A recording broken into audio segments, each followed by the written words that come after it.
6:30 p.m. start time. In between that, we have another game right after this one at 3:30 with the number 2 seed Earlham Quakers taking on the 3 seed Rolls-Holman Fighting Engineers. Again, all of those games are coming up for you here on IndianaSRN, also HCAC.TV.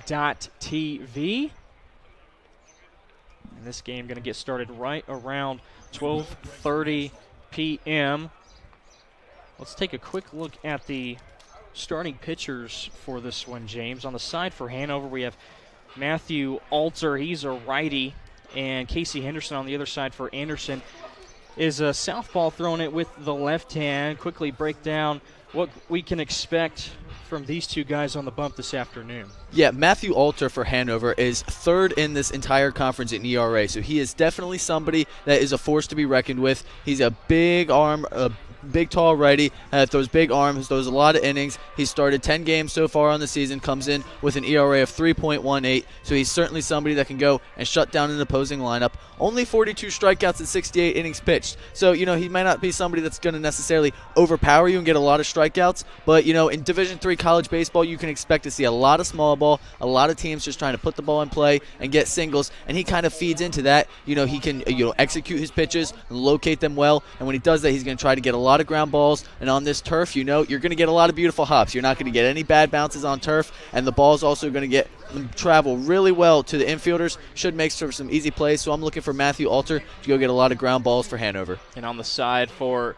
Anderson, with a overall record this year, 19-19, 11-7 in conference play. They're going to throw their lefty in Casey Henderson, who's making his 14th appearance this year. Yeah, so Casey Henderson comes into this game with an ERA of just over 7, so not quite the same stories with Matthew Alter, who's one of the best pitchers in this conference, but Henderson is still somebody who's been a workhorse for this Anderson team, and you mentioned it, how if whoever wins this game is going to have to go up against the number 1 seeded Franklin later tonight, so they're really hoping that Henderson can give them a big boost from this pitching staff today, and that way they can try to save some more of their pitching for later on down the line. Obviously, you have to win this game first, so I think that's an interesting strategy piece that we can see here from both coaches' staffs of, how long do they go with their starting pitchers if, they do kind of slip a little bit, and see how much, they put force towards this game versus trying to save for future dates. But I think, what they're really looking for from Casey Henderson is to give them some length. He has started 11 games on this season and is averaging over 5 innings pitched per game, so he's certainly somebody that can go and give you some length.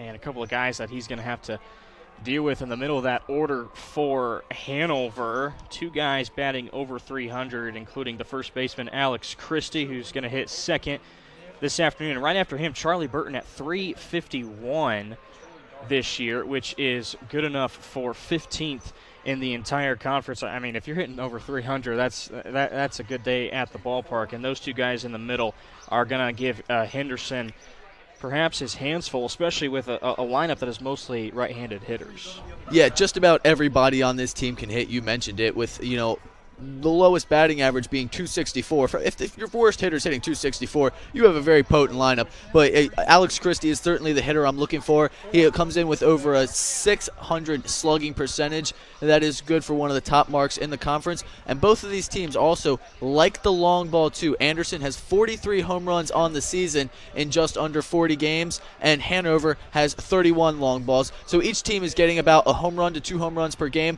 So that's something that we can see come into play. As you mentioned it, both lines are 330, which is about average depth for a college stadium.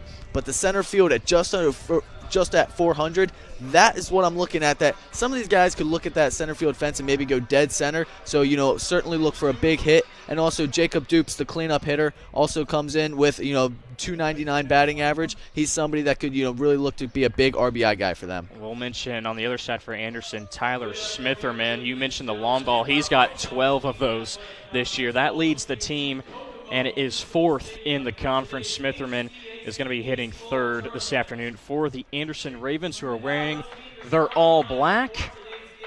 And we will now be able to see the full starting lineups for both of these squads. On the other side, Anderson wearing the blue jerseys and gray pants.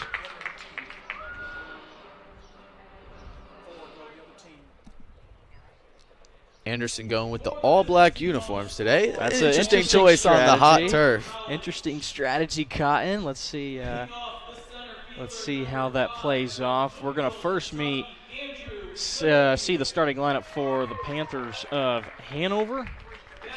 They're going to start things off with a lefty hitter in Andrew Littlefield. He plays center. Batting second is the first baseman, Alex Christie. Like we mentioned, he's got 10 home runs on the season. Charlie Burton is in the 3 spot. He will catch the pitcher this afternoon in Alter. Jacob Dupes bats fourth. He's the third baseman, batting .299. After him, Connor Farnsley is the designated hitter this afternoon for the Panthers, number 26. Andrew Osterling is in left field for Hanover. Jacob Daneman is the shortstop, batting 7th. Batting 3rd is Eric Raudebush in right field. And then we have Sam Perkins to round things up at second base. That is the lineup for Hanover. And their head coach for the Panthers is Grant Bellick in his 4th year at the helm. For Anderson, their head coach is Matthew Baer, who's in his 5th year. The Ravens this season are 19-19, 11-7 in conference play. Their lineup looks like this, with Graham Reedy leading off. He's their center fielder. Justin Reed bats second and is the shortstop. Tyler Smitherman is batting 3rd, playing first base. The catcher, Jed Downman, bats cleanup. In right field is Jake Stank. And then batting 6 is Reen Casas Jr. He's in left field. The designated hitter is Brady Reed. He bats 7th. Second baseman Stephen Vickery bats 8th. And Connor Gordon will round things up for the home team on the scoreboard, being the Anderson Ravens. Gordon plays third base. Right after we have the lineups, we will break for national anthem and come right back for some action.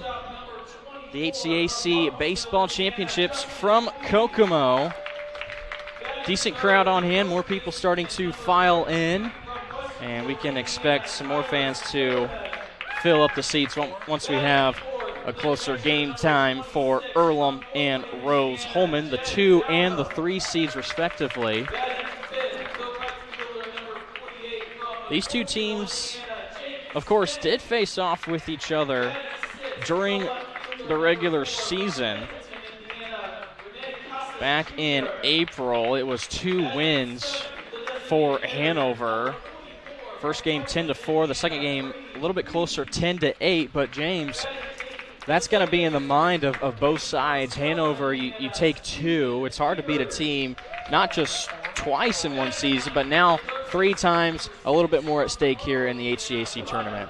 Yeah, winning both sides of a doubleheader is never easy, and especially when you're going up against a conference foe and even teams. So, both teams come in, knotted up in the conference standings. Anderson Ravens are 11-7. Hanover's 10-8. So the Anderson will be the home team because they do have that one extra win. But because Hanover did beat them twice in that doubleheader, you have to believe they feel like they have an edge in this game. Baseball is right around the corner. We'll break for national anthem. You're watching the HCAC Baseball Championships on HCAC.TV, powered by IndianaSRN. From warehousing to transportation and everything in between, Piper Logistics does it all. Centrally located, Piper Logistics has 2 warehouses in Indianapolis and a warehouse in Cincinnati, Ohio. Piper Logistics houses over 1 million square feet. Along with our transportation department, we can provide service to half the United States markets.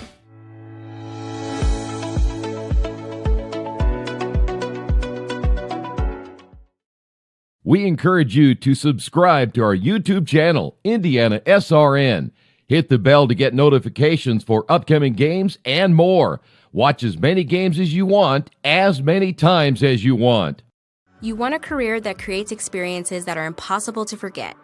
By studying sports and events at IUPUI, you'll get hands-on experience in and out of the classroom. And with Indy as your classroom, there are high-profile events, sports franchises, hotels, museums, and large organizations across the city to engage, educate, and enlighten your student journey before you graduate. There isn't a better city than Indianapolis to get the experience you need to prepare you to handle any event, big or small. It all starts here. This is the Frells family's land. When the sun comes out, the kids run and play right there. This used to be a shed. Now, it's where they get breakfast. This is more than just land. It's home. The Frells family runs with us on a John Deere 1 Series tractor. His land isn't the only thing that should live on for generations. Nothing runs like a Deere. Search John Deere 1 Series for more. Visit Reynolds Farm Equipment, your hometown John Deere dealer today at reynoldsfarmequipment.com. Back here at Kokomo Municipal Stadium in Kokomo, Indiana, the site for the HCAC Baseball Championships on HCAC.TV and IndianaSRN with James Andrews. I'm Jarrett Lewis. Thanks so much for tuning in. Here is the starting lineup for the Panthers, the designated road team this afternoon. They will start things off with Andrew Littlefield, a .299 batter this season with 7 home runs and 38 runs batted in. The Panthers are 16-20 on the year and trying to make it a clean sweep of the Anderson Ravens this year, winning all 3 matchups. But the Ravens will try to put that feat to a halt as they send Casey Henderson, the lefty, out onto the bump this afternoon. He's 2-3 this season, his 14th appearance. He has 28 strikeouts, 18 walks in 55 2/3 innings pitched. I want to quickly remind you this broadcast is copyrighted by IndianaSRN and the Heartland Collegiate Athletic Conference for the private use of our audience. The use of pictures, videos, and audio without the express written permission of the HCAC is strictly prohibited.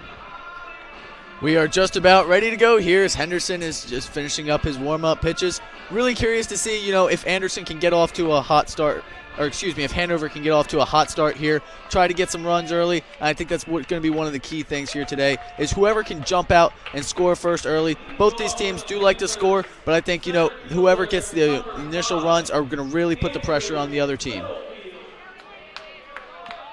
Littlefield will hit from the left-handed batter's box, and game 1 of many to come here on HCAC.TV starts right now as Henderson to the plate. First pitch swinging is Littlefield, a dribbler over to first base. 1 pitch, 1 out. Good start for the Ravens. It's just how you draw it up if you're a pitcher. Like I mentioned, Henderson is a guy that wants to pitch to contact, and so for Hanover, it would be curious to see, whether they want to stay aggressive or if they're going to, try to see some pitches. We see the first pitch, leadoff hitter Littlefield sees it and goes right after it. Now Christie from the opposite side. He's also swinging at the first pitch, takes a big hack and a miss, and he's quickly down 0-1. Christie this season, a solid .318. He wanted that one off-speed pitch from Henderson. And they appeal down to first. They say no go. One of the key things here for Henderson is going to be working both sides of the plate. Clips the outside corner. Henderson gets back ahead. Has his man down 1-2. Sorry. I had to reboot everything. Henderson to the plate. The 1-2 skips beyond the catcher and Downman, who's calling the signs with Henderson. Henderson already showing his repertoire here, mixing in a fastball, changeup, and breaking ball so far. To the plate, the 2-2. Burton sends it, Christie sends it the other way and will foul down the right field line. See early on, Henderson, see where he sets up, James. He is well on that right side of the bump. Another fouled off ball by Christie.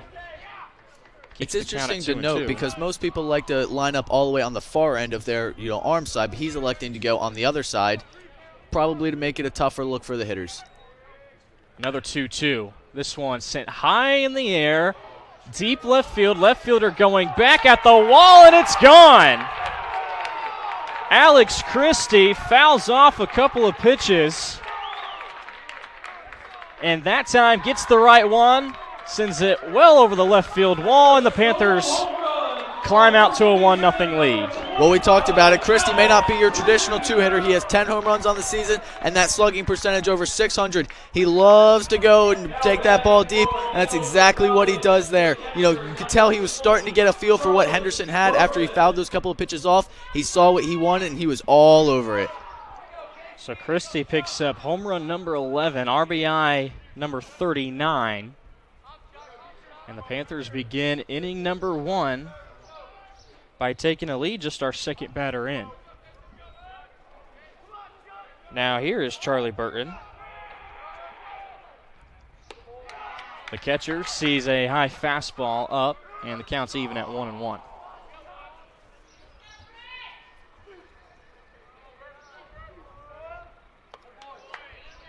Strike on the outside corner. Henderson's able to get ahead again. 1-2 the count. Burton with an impressive .351 this year, 4 home runs.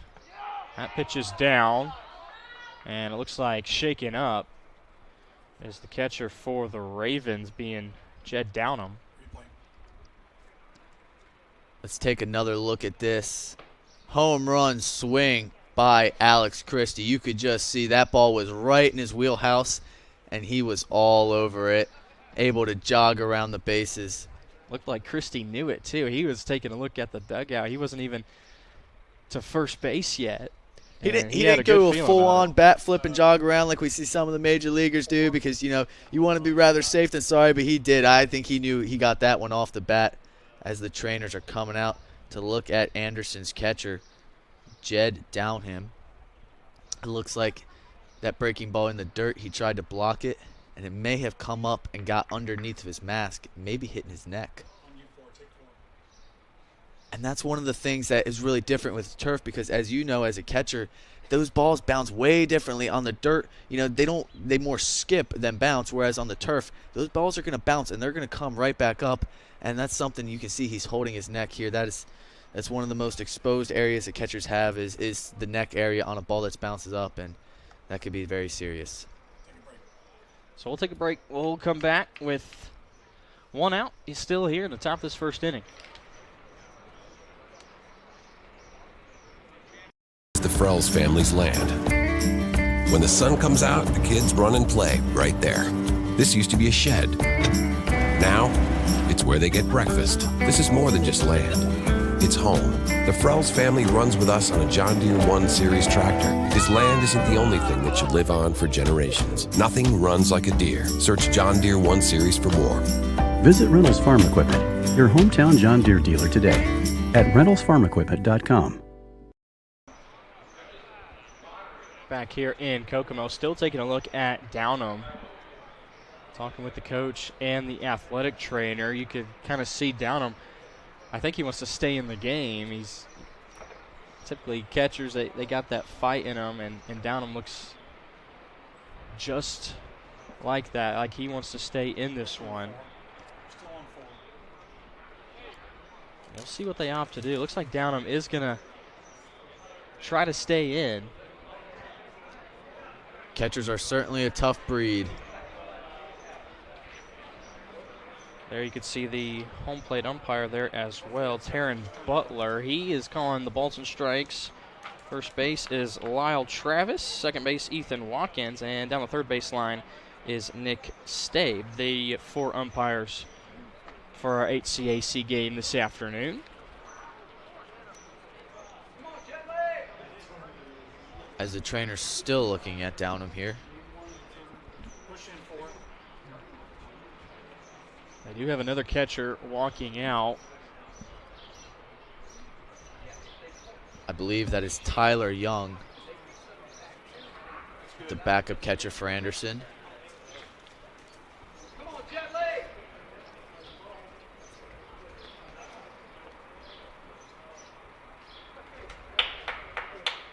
Hoping for the best for Downham. As we have the coach, Keith Myers, is here. Hey, fellas.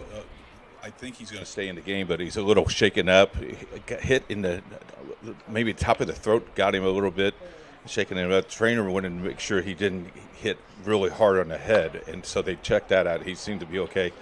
you notice the umpire really took his time. As we talk about this to James all the time, umpire takes their time to make sure that catcher's in good shape because he wants that guy in 100% because he's protecting that umpire. So a little delay here, but we'll get going. How about that home run, though, boys? Impressive piece of hitting by Christie to start this thing off with a bang, and Downham is indeed going to stay in there. Probably take a couple of practice pitches from Henderson. Make sure he's ready to go, and it looks like he is. It's a very good sign to see. Henderson just getting his arm warmed up and down and making sure he's good to go. It looks like he is. But you mentioned it, Keith. It was a loud start for Hanover off the bat of Alex Christie. And I mentioned it. They wanted to get off to a fast start, and they certainly did that. Now they're going to have to get back going here. As the 3-hitter, Charlie Burton has a 2-2 count on him. Yeah, still got to take into account the count that we have here. It is 2-2. Burton waiting a while on that on-deck circle, and we're back into some action. Hard hit ball. It's going to be out of the reach of the shortstop, and there is a base hit for Charlie Burton.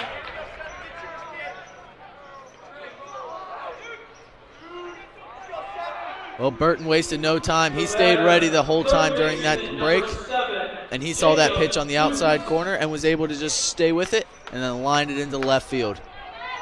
And that was a hard shot off his bat, too. You could hear it. All the way up here. Here's Jacob Dupes, the third baseman. First time we have a runner on. Dupes, first pitch swinging. Fouls things off to our right.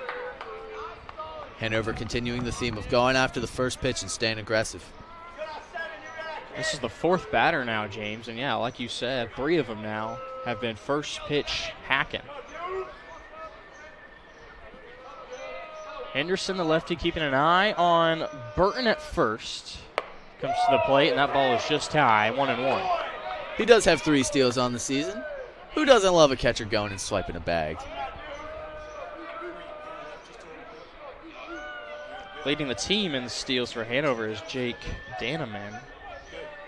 On 18 attempts, he has 14 stolen bags. Henderson will make a move over to first. We'll see what kind of move the lefty Henderson has in his repertoire. That looked like maybe a B or C move just to, kind of throw over there and, keep him honest. Here's the 1-1. High hit ball into left field.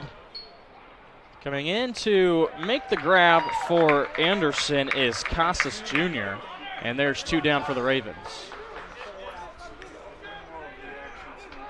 That was a good job from Henderson of getting that changeup down, and he forced the hitter Burton to just kind of get underneath that pitch. And even though it looked like it had a little bit of potential off the bat, it was just a sky-high pop-up and an easy play for the left fielder.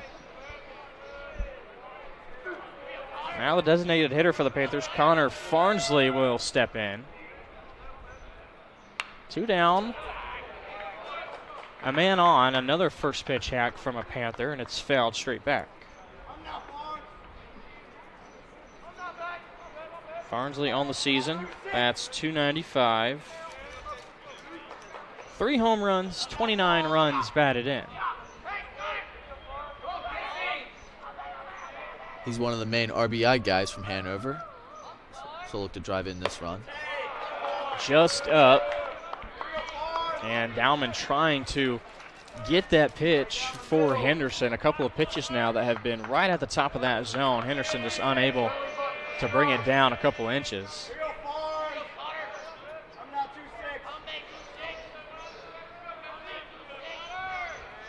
And another 1-1. Runner goes. Pitches a strike, the throw down, and it is well in time. Nicely done by Dowman. Comes back from the injury and nails the would-be stealer. And Dowman was fired up, running all the way back to the dugout in maybe half of a second. Great to see him there. Fire strike on down to second base. Heading to the home half of the first inning here from Kokomo. It's the HCAC Championships on HCAC.tv.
now getting ready to get our first look at the starting pitcher for the Panthers, Matthew Alter, a 3.18 ERA this season, his 13th appearance, with a record of 5-4. It's always good to start the opening inning, James, and your offense gets you a run up on the board.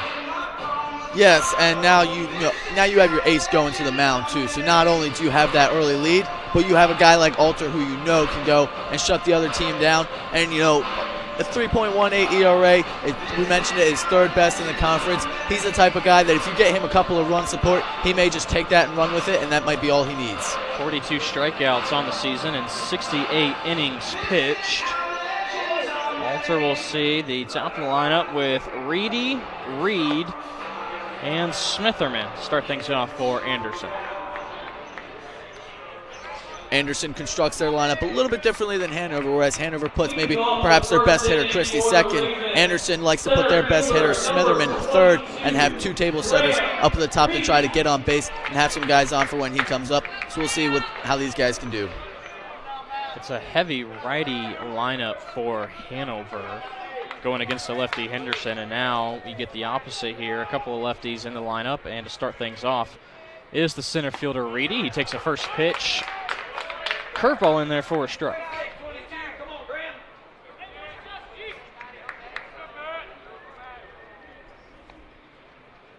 Alter back to the plate. Fastball is up.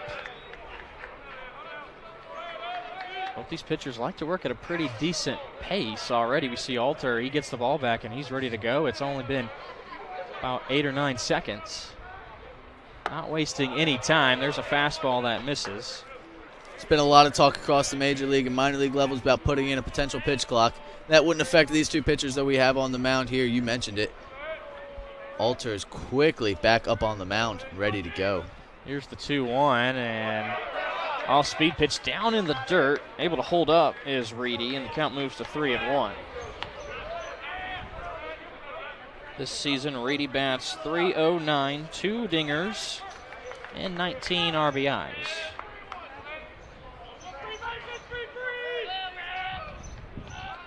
Trying to avoid a leadoff walk. Here comes Alter. Clips the outside corner. The count runs full. Reedy, also a guy that does a good job of putting the ball in play, not striking out. 3-2 count here. I expect to see him extend his zone a little bit and try to put something in play. Here is the payoff pitch over to the second baseman. Easy play for the Panthers, and there is the first out of the inning. Making the play for Hanover, Sam Perkins. Yeah, even with the speed from Reedy, you mentioned it. If you get a solid bat on the ball and it's going to be a ground ball, it's going to be tough to beat him out at first base with this turf. It's going to play easy, and for the second baseman there, he was able to just easily field the ball, and Perkins had an easy first out of the inning. Second on the team in batting average is the 2-hitter in Justin Reed. So he steps into the box. The shortstop bats .362. Alter's first pitch to him, and a check swing foul over to the Hanover dugout. Gets on base almost in half of his at-bats. Reed does. Alter able to get ahead. Another foul ball sent to the right side. Reed trying to catch up to that fastball from Matthew Alter.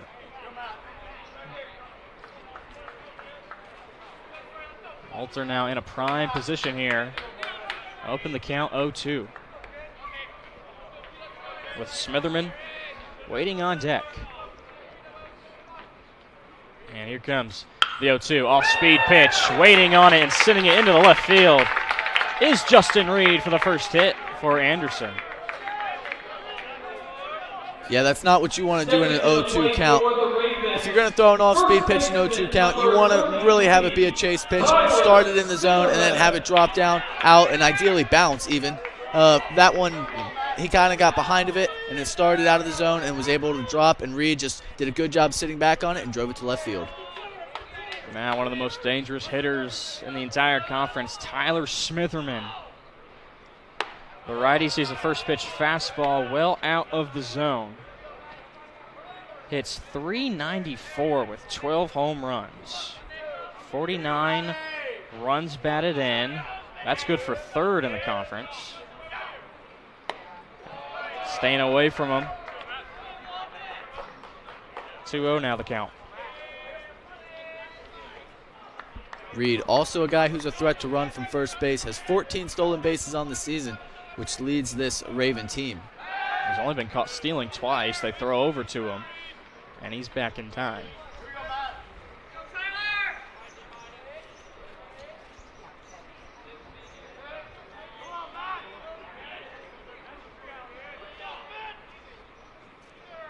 See what Alter brings on the 2-0. Again, they go outside. That one does catch the corner. Ravens fans didn't quite think so, and neither did Smitherman.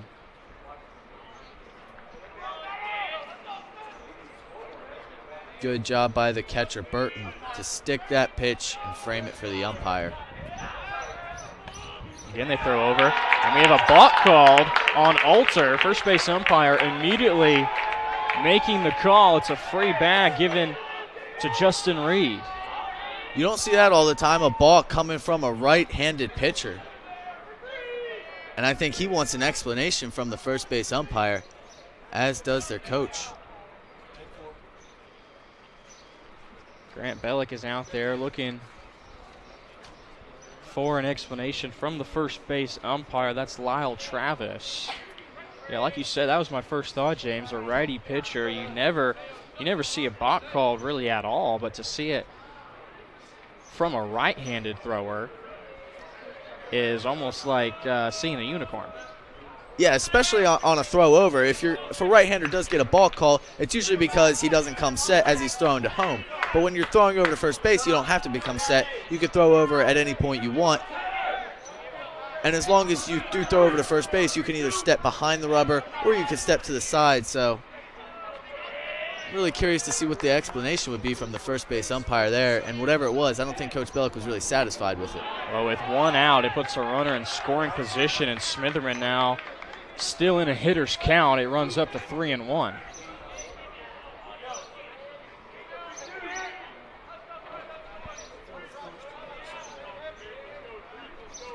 Not the hitter you want to fall behind. Fastball up. Smitherman will take the base on balls. Runners now first and second. And here comes the catcher, Jed Downham. The batter, catcher number 26, Jed Downham. He had the big play to end the inning on the throw down to second base on the steal attempt. Now he's going to see if he can drive in a run and tie this game, or perhaps give the Ravens the lead. Downham threw out his opposing catcher and Charlie Burton, who was trying to swipe second. Now Downham will try to put the Ravens on the board. He's got 2 ducks on the pond. First pitch strike there from Alter. Alter likes to go with a first pitch curveball. I think that's one of the things that he's most comfortable with, is dropping that one into the zone. Downham throws righty but hits left-handed. Here's the 0-1, a swing and a miss. Alter ahead, 0-2. Good changeup there by Alter, just had Downham swinging out of his shoes over top of the baseball. Off speed has been working a lot better so far for Alter. What will he bring here? 0-2. It is another off-speed pitch, and Downham goes down swinging. Huge punch-out picked up there by Alter. That changeup from Alter has some serious run on it. Not only does he do a good job of mixing his speeds, but when you have that type of movement on your pitch, it is so tough to be able to time up that baseball, and that's where you saw that ball just went right underneath the bat of Downham. Now batting for Anderson, Jake Stink, a .340 hitter this season. Second on the team in home runs with 7. Also second in runs batted in with 34, trailing only Smitherman, who gets a lead from first base. First pitch. Didn't want to go, but he went too far, and he's down 0-1. Well, the off-speed pitch right now, you've seen the past 3 or 4 pitches. Alter has had Ravens hitters trying to figure something out. Barely gets a piece of that one. And another 0-2 count here for Alter. Yeah, that ball fouled off the end of the bat. These guys just cannot put the bear on Alter's baseballs right now. There's just so much movement coming from his pitches.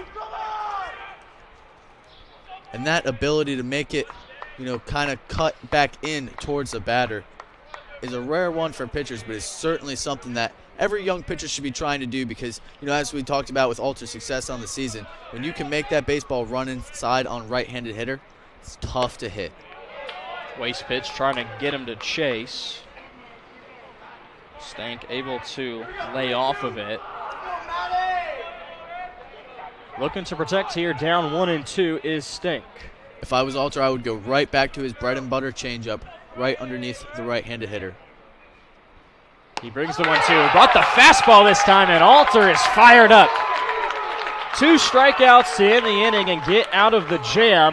Hanover will hold on to their 1-0 lead as we head to the top of the second in the HCAC Baseball Championships from Kokomo.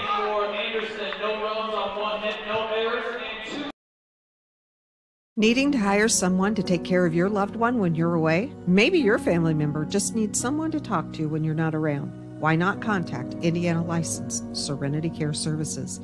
Call Angela, owner of Serenity Care Services, at 317-900-6202. Our team of trained and experienced personal care providers are licensed to serve seniors requiring companion care and light housekeeping services in Indianapolis and its 5 surrounding counties. Call us today at 317-900-6202. Now hiring qualified applicants.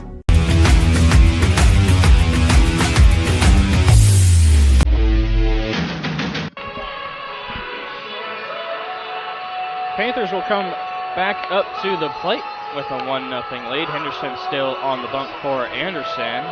After the caught stealing in the first inning, Connor Farnsley will head back up to the plate, the designated hitter. He saw 1 pitch against Henderson. And now gets to reset his count here. It'll be Farnsley, Osterling, and Daneman to lead things off for Hanover. In between innings, we were informed by our phenomenal sideline reporter, Coach Keith Myers, that the reason it was called a balk on Alter was because he came set originally and then made a little bit of a move towards home plate, kind of adjusting his foot, and then went over to first base. So that's why it was issued a balk, was because he went to first base. He had a little bit of movement after he came set. Anderson with a big off-speed pitch, and it had Farnsley way out in front.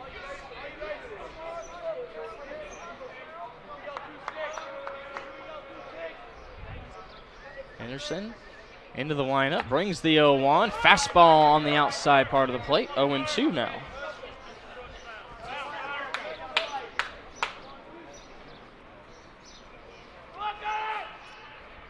Here's the 0-2. Hard hit ball into the corner, and it is between the third baseman and the shortstop. A leadoff single picked up there for Connor Farnsley. Just a good piece of 0-2 hitting. Seeing that ball was still in the zone, lining it right into that gap in between the shortstop and third baseman. Good effort by the shortstop there, Justin Reed, but was just past his outreached glove. We're just in the top of the second, James, and we've had 3 or 4 baseballs hit into that spot right between short and third. Haven't seen anybody adjust yet, but there has been some hard hit balls right there in that spot. And that's one of the big differences between high school and college baseball. With another 4 years to mature, these hitters are better at, controlling where they hit the ball. They know how to time the ball up so that their way they're hitting it in holes and not always just trying to hit it as hard as they can where it might go right at somebody. And now a lefty-on-lefty matchup with Andrew Osterlane, who sees himself down 0-2. Tried to lay down a bunt for the first pitch. That was our first sign of small ball outside of the stolen bases that we've seen today. It'll be interesting to see. Third baseman Connor Gordon is still in. On the grass, 0-2. Hit to the second baseman. Double play ball here. They get 1. No throw to first. But they do knock down the lead runner, Stephen Vickery, making the play there for Anderson. The batter for Hanover, shortstop number 6. That looked like a potential double play off the bat of a Sterling, but with the left-hander getting out of the box quick and busting it down the line, he was able to beat it out and avoided rolling into a double play. Still a double play opportunity here. Quick throw over. Up at the plate now is Jake Danneman, the shortstop. 264 hitter. First pitch to him, and he is taking a hack at it. Hanover hitters have been late on the fastball from Henderson thus far. I wonder if that's because they're just not seeing it well, or if they're also just prepared for all of the off speed that Henderson delivers.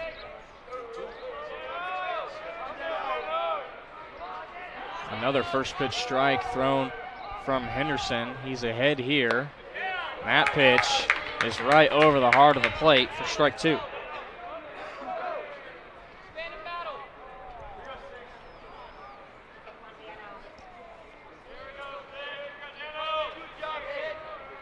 Yet another 0-2 count. Henderson to the plate. This pitch fouled off again.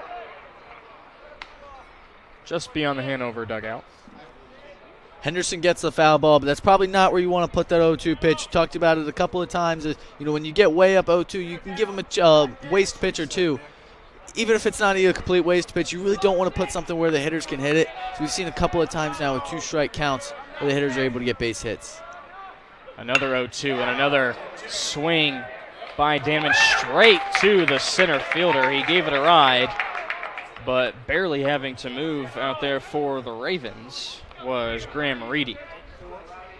Now batting for Hanover, right fielder number 3, Eric Raudebush. So with 2 outs, that'll bring up Eric Raudebush, a 2-sport athlete for Hanover. We recently saw him playing some wide receiver and also had punting duties for the football team. He does have the body for it. Big, tall, athletic kid. Raudebush from New Palestine, Indiana, was a terrific athlete at that high school as well. State championships in football.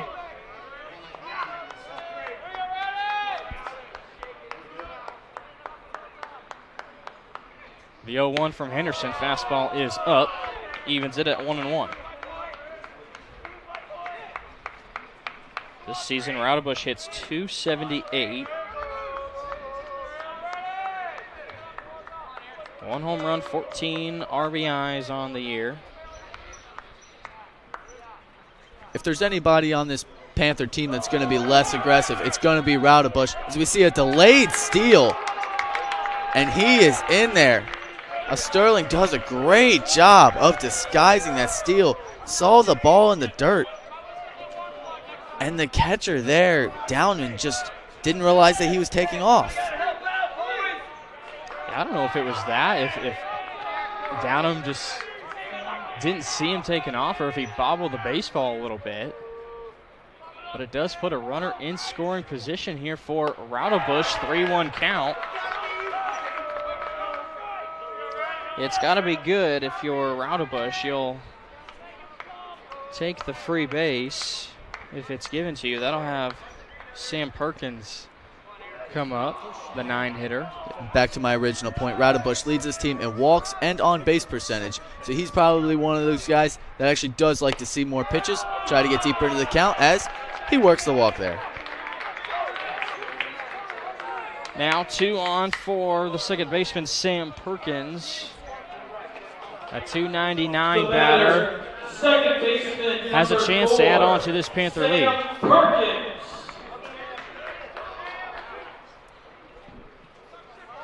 What an advantage it is for a team to have your 9-hole hitter come up with a .299 batting average. Most teams are just looking for that from their leadoff guy. Perkins, first pitch swinging. So Perkins is the 9th hitter, and James, we have seen at least 6 of the hitters swinging first pitch. Well, they are looking to attack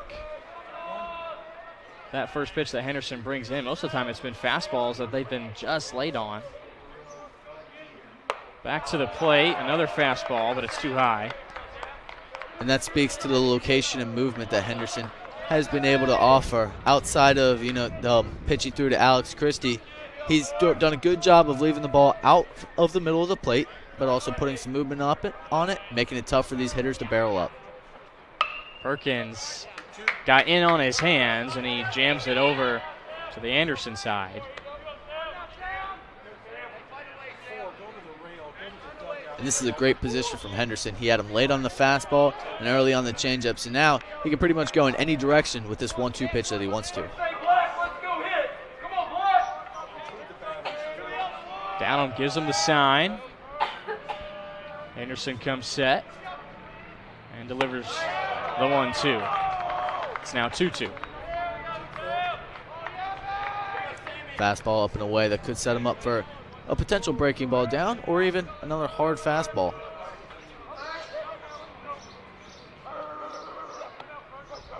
Still ahead is Henderson trying to get out of this jam. The 2-2, another fastball that got in on the knob. Perkins able to fight it off.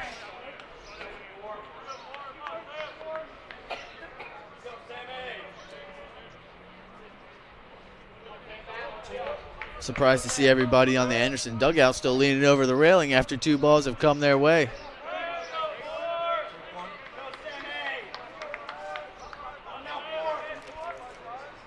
Two balls, 2 strikes, 2 outs, and 2 men on. Perkins awaits. Swing and a foul ball straight back into the net.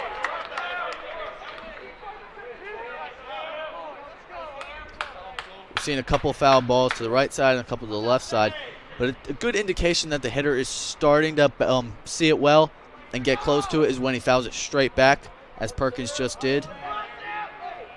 The longer this at-bat goes, the more comfortable Perkins is going to feel. Henderson again, another foul ball by Perkins. Staying alive is the second baseman.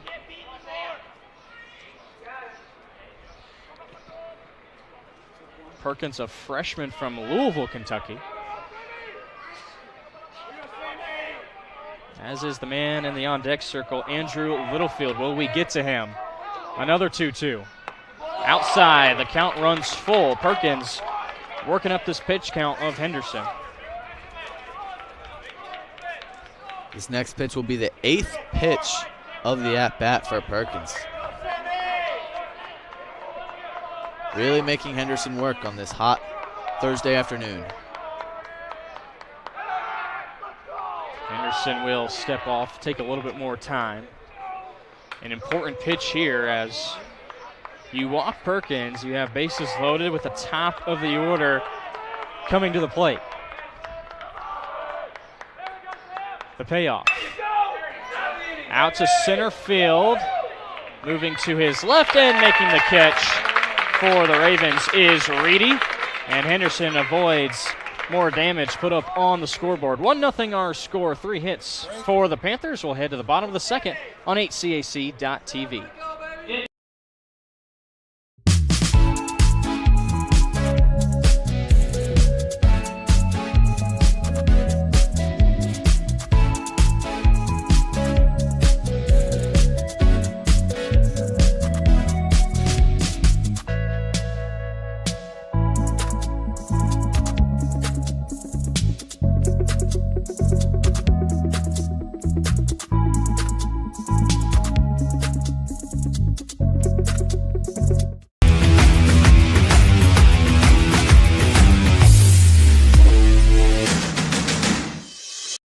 We encourage you to subscribe to our YouTube channel, IndianaSRN. Hit the bell to get notifications for upcoming games and more. Watch as many games as you want, as many times as you want. His second inning of work coming up is Matthew Alter. Had a great finish to that bottom half of the first, striking out the last two batters he saw in Downham and Stank. And now he will see Costas Jr., Brady Reed, and Stephen Vickery come up to the dish for the bottom half of the second. Anderson doesn't quite have the depth of the lineup that Hanover does. So we'll say Costas hitting .211 on the season. Still, a big opportunity here for the bottom of the lineup to get something going, and if they can flip it over, get a couple of guys on for the top, that'll put them in great position to be able to tie this game. Thanks so much for tuning in. You may be watching on our website or our YouTube channel. We want to shout out Kate Kelly, who's watching from all the way up in the land of the cheese in Wisconsin.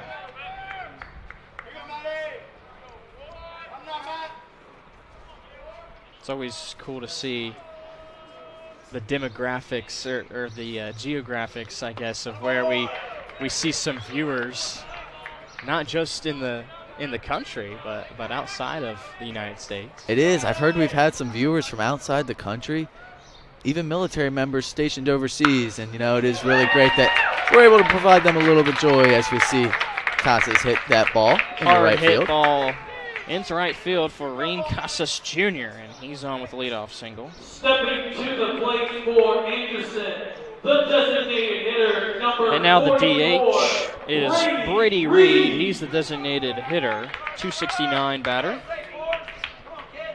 4 long balls, 18 RBIs.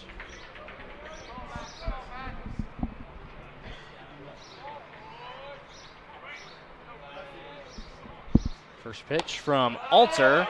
Alter has done a terrific job of hitting that outside corner against righty hitters. He has, and that by hitting that outside corner, it just sets up his changeup so well, which is where he's had most of his success today.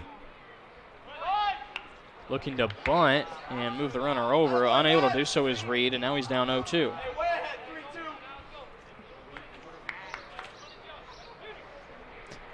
It was a good thought from Reed to try to lay down a bunt. However, he probably should have tried to push it more towards the first base side. It looked like he tried to pull it back towards third base, and that ball was away. The 0-2 into the gap, and the left fielder will come over and make the catch for Hanover. That's Osterling. So 1 down, and Stephen Vickery, the second baseman, will now make his way to the plate. The batter for the Ravens, second baseman, number 8, Stephen Vickery. Vickery out of Selma, Indiana, went to Wapahani High School.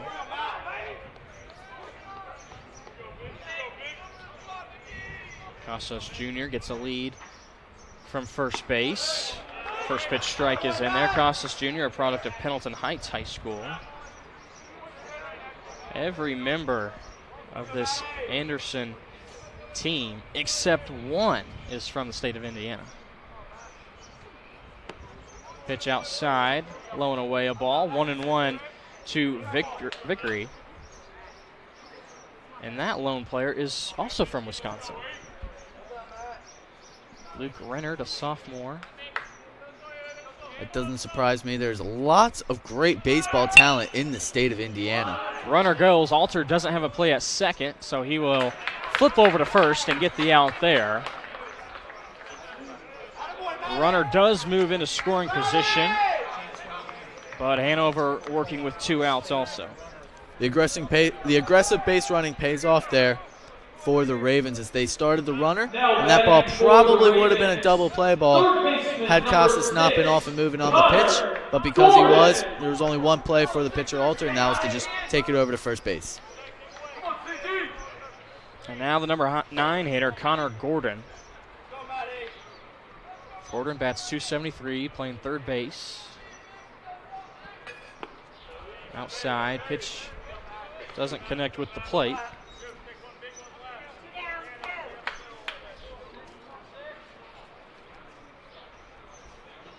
Gordon played his high school ball at Heritage Christian High School, an always stellar baseball program there in Indianapolis. Pitches up, 2-0 the count.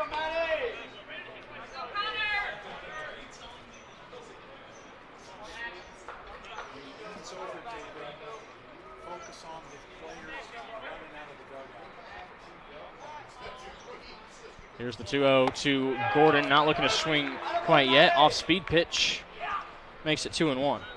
Alter needing a strike there in the 2-0 count. Goes back to that off-speed pitch, the curveball, that he was using to get ahead of a lot of hitters in the first inning.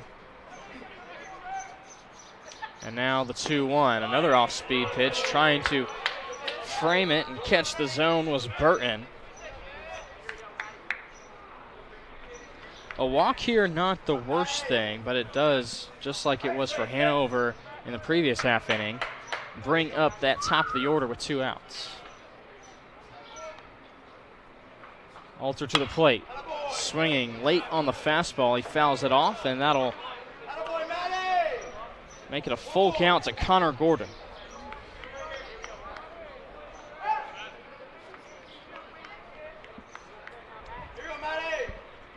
Gordon does have 2 home runs on the season, so he's not a guy that you have to be careful with him.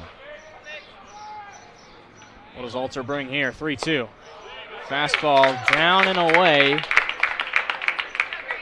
So that'll have 2 guys on with 2 outs, and Graham Reedy, the center fielder, who made a couple of plays so far in this one, will now try to get his Ravens on the board for the first time. He grounded out to the second baseman in his first at-bat. Getting a look at Alter for the second time today. Should have a better idea of what to expect.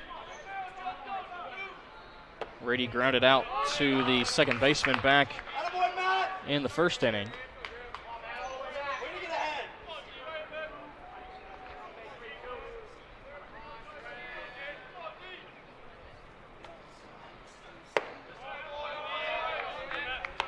Two-0 count now to Graham Reedy,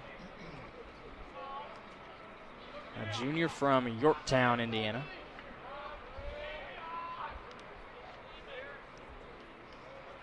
Reedy, a big hack in that hitter's count, but he can't catch up to the heater.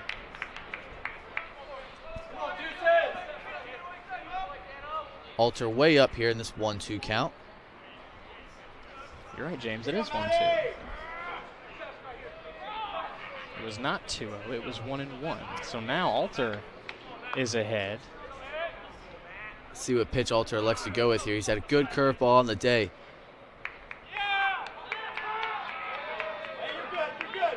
Looks like time called by either Reedy or Alter. And now they'll reset. Here's the 1-2. Just missed outside. Good eye there by Reedy. Went with the fastball there. It looked good, but was just low.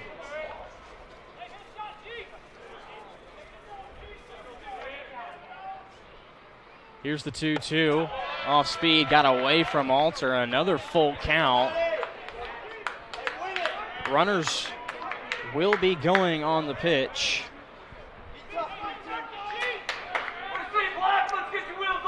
Anything in the gap here, you would assume, would score 2 runs. The payoff. Reedy looked like it was going to be a ball, but he chops at it, fouls it away.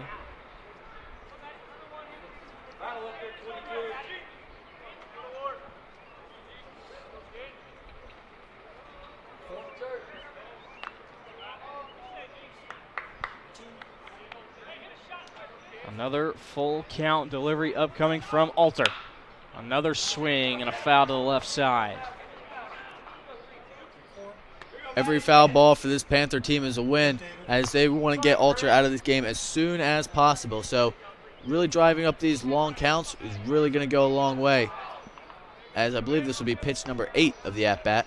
Yeah, Hanover's been able to run the count up on Henderson. And now Alter working his longest inning of work so far. Another 3-2 pitch. Off-speed pitch. Got him looking. And again, Alter fired up as he gets out of another jam. Still a 0 on the scoreboard for Anderson. And the Panthers will take a 1-0 lead into the top of the third. This is the HCAC Baseball Championships on HCAC.tv. Burtner Electric Incorporated has been proudly serving our residential and commercial customers with quality electrical repair for over 33 years. We are fully licensed and insured in electrical wiring and electrician service packages. You'll receive a competitive assessment, whether you're a homeowner or a business owner, first-time or long-time customer. We offer free estimates for any new project. Call our licensed and experienced electricians today.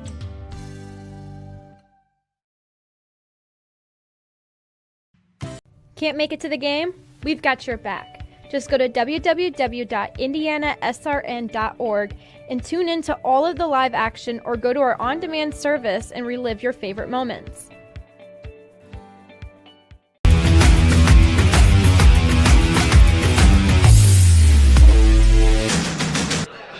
Top of the order due up for Hanover as we enter the top of the third inning here on HCAC.TV, powered by IndianaSRN, along with James Andrews, Jarrett Lewis with you here. Pleased to be with you here.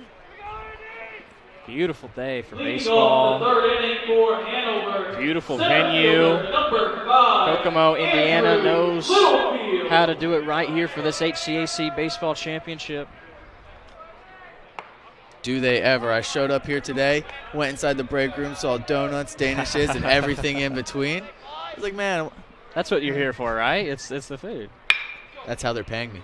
Littlefield, the leadoff hitter, his second pitch, sends it to the second baseman, and that's a quick out picked up for Anderson. Looks like the Earlham Quakers have arrived too, as they will be playing in our next game at approximately 3:30 or 45 minutes after this game ends, as some of their players have sat down and started watching this game, while others have gone to the batting cages, start taking some early BP. Earlham is the 2 seed in this tournament. They're going to take on the 3 seed Rose-Hulman. James will be on the call of that one along with the coach. 1-1 the count to the only man responsible for a run. That's Alex Christie. Sent a first inning bomb over the 348 number in left center field. Interesting depth from the outfielders. We see the left fielders all the way back, essentially at the warning track, whereas the right fielders playing him a little bit closer.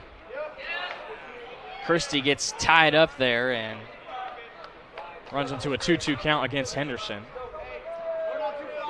They are playing him to pull here. Anderson back to the plate. Another hard hit ball right in between the gap of short and third. Hanover has been loving that spot so far. Christie is now 2 for 2. Yeah, Christie sees a similar pitch to the one he took yard in his first at-bat in the first inning. This time, just settles for a single through the gap past the shortstop. Christie will tack on to his .318 average, as he has seen the ball extremely well so far. And if you're Anderson, you might consider putting on a complete overshift on him in his next at-bat, as he loves to pull the ball. It looked like they had a slight shift on him, but not quite what we see typically at the major league level, where you'll have 3 infielders on one side of the infield. Charlie Burton also steps up to the plate, being 1-1. He singled in the first inning. Was caught stealing to end that inning. Fastball, outside corner, 1-1 the count. Good job by Henderson to dot that corner there. Burton, Columbus East High School. He is a senior this season. Runner goes, hit and run was on, fouled it off, did Burton. He's now down 1-2. Christie, the one that took off.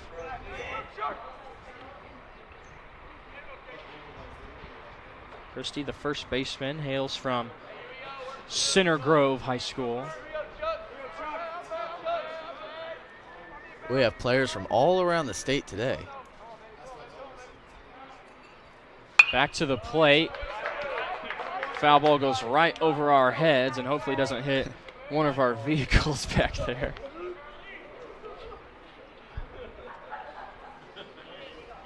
And it's Burton who's staying alive. Dupes waits on deck.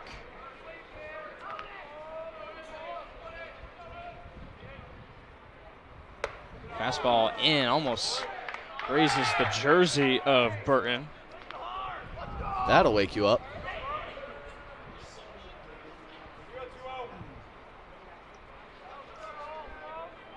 It's like the third base coach for the Panthers, still handing out some signs of 2 strikes. So we could see the runner potentially on the move in a 2-2 count. It'll be a throw over instead from Henderson, keeping a close eye on Christie, who just with 3 stolen bases this year, caught stealing once.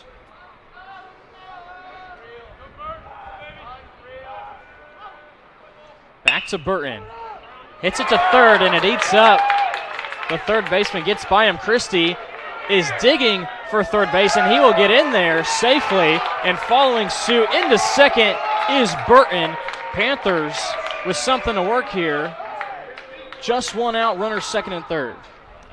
Good base running by both Christie and Burton. Christie, first of all, gets a good jump from first base, notices that ball is sort of down the line and just is all over it and jumps to third base. And then Burton sees that throw came straight into third base and was able to easily take second base. And now that goes for a double on what could have been a double play ball to get them out of the inning. Dangerous territory for the Ravens. They bring the infield in on the fake grass,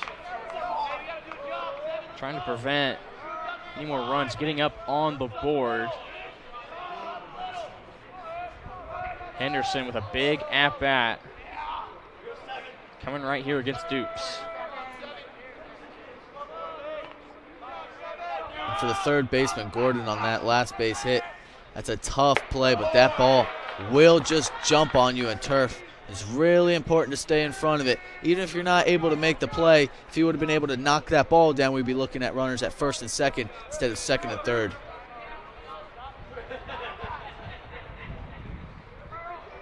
One and one to Dupes. Dupes hits it out into the gap. Center fielder is there. Should score. Christie from third. They won't even attempt to make a throw, and there's a sac fly picked up for Jacob Dupes, and the Panthers extend their lead 2-0. Christie scoring the second run of the game. Just noticing that ball was deep into the left center field gap, and a good job by Burton not trying to do too much, just sending that ball out there. Excuse me, good job by Dupes hitting, just getting the RBI.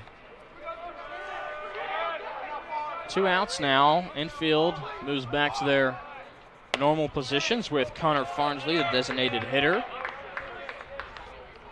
Now at the plate, Farnsley singled in the previous inning.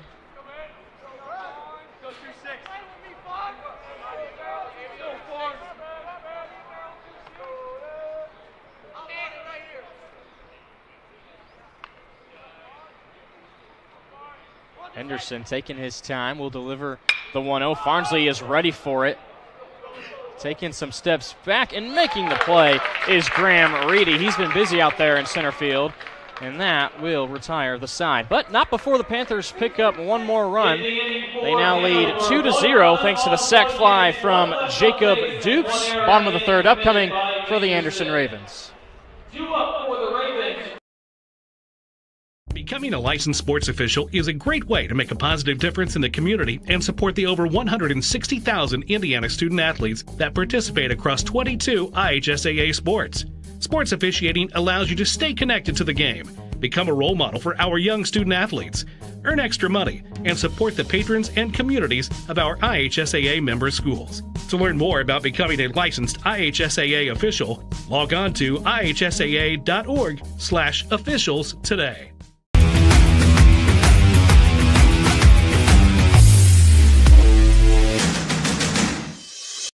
We encourage you to follow us on Twitter at IndianaSRN. Find upcoming games, video highlights, and much more. Follow us now at IndianaSRN. Matthew Alter back out onto the bump for his third inning of work. He'll see the top of the order, except for Graham Reedy. It'll be Justin Reed to lead things off, the number 2 hitter who singled back in the first inning. Panthers able to pick up an insurance run to help out their starting pitcher in Alter.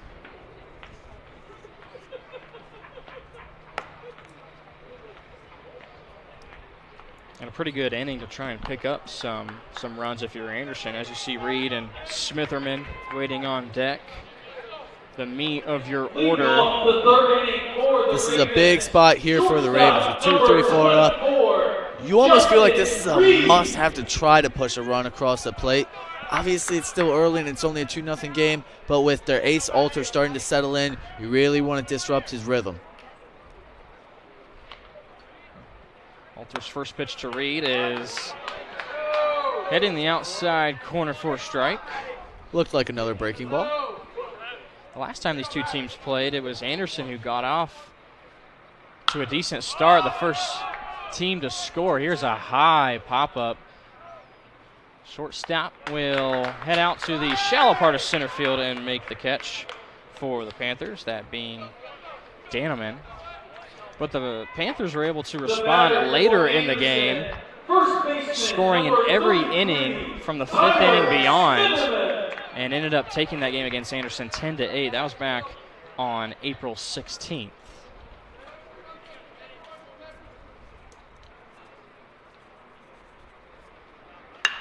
Smitherman connects.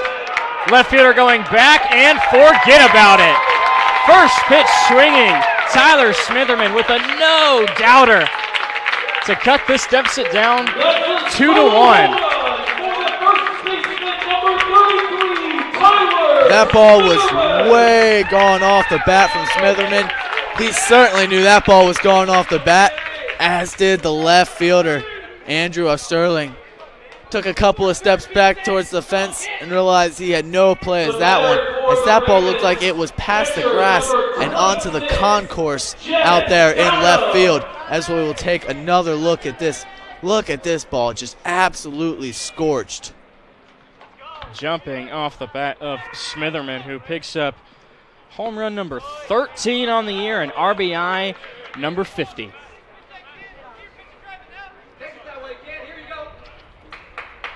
And just like that, the Ravens have a little bit of life here in the 3rd inning.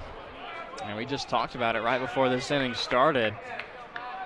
A prime spot to try to cut down in this deficit. Better now than later. Strike on the outside part of the plate. 2-1 is the count to the catcher, Jed Downham. Smitherman just looks like one of those hitters that is going to be a force to be reckoned with every single time he's up at the plate. He could go, 4 for 4 in a game without even blinking an eye. So it'd be really important, in the coming innings for those table setters in front of him to try to get on base, as that could really be a big boost for the Ravens. The 2-2 now to Downham, throws his bat at it, and a nice hopping catch made by the second baseman Perkins. A good piece of hitting there from Downham, just to kind of protect there and go after the ball, but an even better play on the leaping grab. Let's take another look at this one.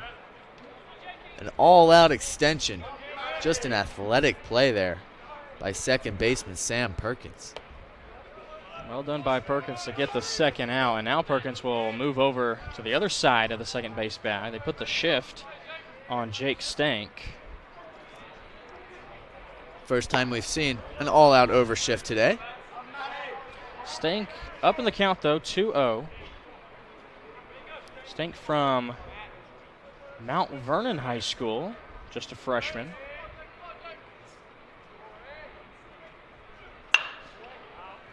Swinging on 2-0, and running out of real estate for Hanover was Christie.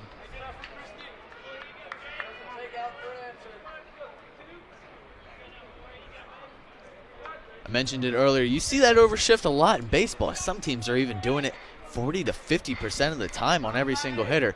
Much less often in college baseball.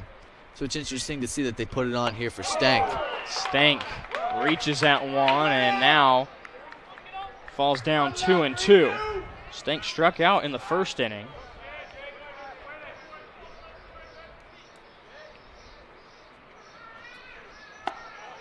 Runs the count full, looking to avoid another strikeout at the hands of Alter. Alter's got 3 Ks so far.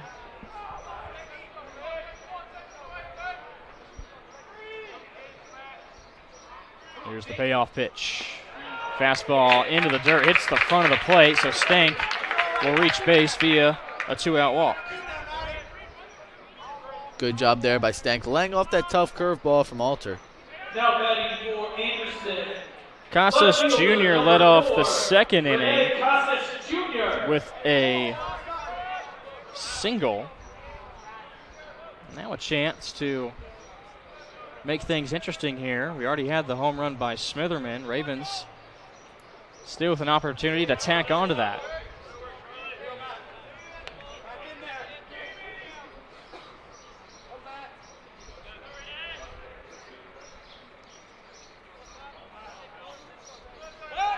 Casas Jr., they have him listed as a utility player. He's in left field this afternoon, went to Pendleton Heights High School. He's a junior this year.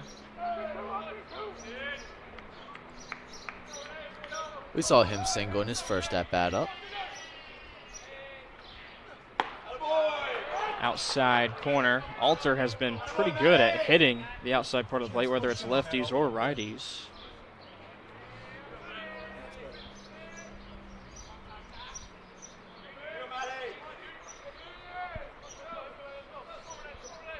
Now the 1-1. Inside, nice block behind the plate made by Burton. Burton's been a wall back there. As a former catcher, I love to see it. Alter's last appearance pitching was just a few days ago to the number 1 seed Franklin. Casas, grounder, rolls over into the first baseman, Christie, and that will retire the side. Third out picked up, 2-1 our score. The home run by Smitherman cuts their deficit down to just 1. And now we will head to the top of the 4th inning. But before that, we will send things over to the man downstairs. That's the coach, Keith Myers. Well, I'm not downstairs. I'm right beside you. That's okay. I'm with the coach of Earlham, and Coach Steve, a lot of pretty good baseball so far today. Yeah, no, this is always a fun time of year, and watching Hanover and Anderson play there, kind of good for our guys to kind of see teams going out there and doing it, but it's the best part of our conference right now is this time right now where our teams get to represent themselves in a 5-team tournament and play at a good venue like this as well, too. We got to get this out of the way real quick. How was WrestleMania? It was good. It was good. You know, I'm a big fan of WWE, big fan of AEW, so that's kind of where I use my side time. When I'm not around baseball, it's pro wrestling for me. What is the key to today, win today, because you don't really want to get in that loser's bracket? So what's the key of your game jumping off, because you got a pretty good opponent tonight? We do, and we told our kids today, you know, we were projected not to be here. We were preseason pick number 6, you know, so our guys been playing relaxed all year because the pressure's on everybody else. We weren't supposed to do it this year, but our guys are playing pretty well this year. They're excited. They put a little pressure on their team, and we're excited to go out there and play here. Last year we went to the championship game, lost against Transy, so we got a lot of guys back, some different guys that weren't playing last year, but it's a good group, and we're excited to be out there. Last question is, you got a lot of people back home watching because they couldn't get up to today. That's a big thing about IndianaSRN and the HCAC TV. Oh, no, and we're excited about having you guys here do this. I think it's a great representation, not only for our schools, but also the recruiting side of things, for families to be able to watch this, our families that can't make it today. So it's going to be really good to showcase the conference and yourself. No popcorn in the hand, but I'm getting popcorn later, guys. Back up to you. Thanks so much, Keith.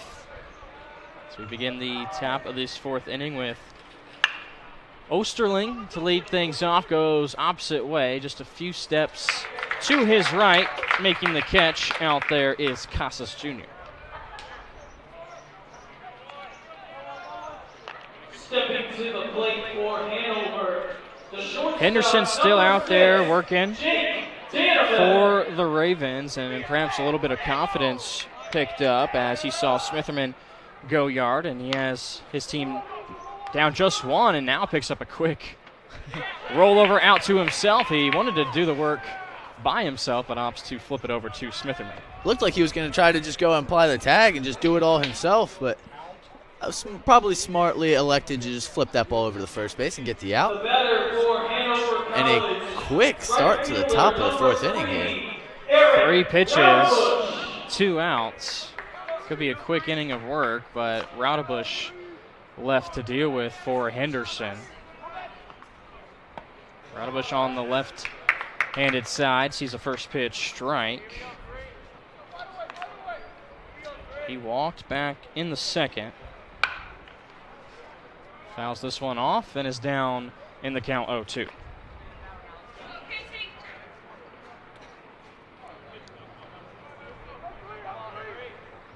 Henderson could see a quick inning here. He's been working quick anyways. It seems like his pace, he's getting the ball back and getting set in a very quick manner. He's already ready to go. Here's the 1-2. Raudebusch not biting. Counts now 2-2. You were spot on when you said that. Home run by Smitherman gave him a little bit of an energy boost out there, as it looks like he's pitching with new life. The 2-2. Raudebusch runs inside on his hands. The center fielder going back at the track, makes the catch. Graham Reedy has been a busy man out in center field. Quick innings work for Casey Henderson, and now his team will come up to bat in the bottom of the 4th right here on HCAC.TV, powered by IndianaSRN. Becoming a licensed sports official is a great way to make a positive difference in the community and support the over 160,000 Indiana student athletes that participate across 22 IHSAA sports. Sports officiating allows you to stay connected to the game, become a role model for our young student athletes, earn extra money, and support the patrons and communities of our IHSAA member schools. To learn more about becoming a licensed IHSAA official, log on to ihsaa.org/officials today.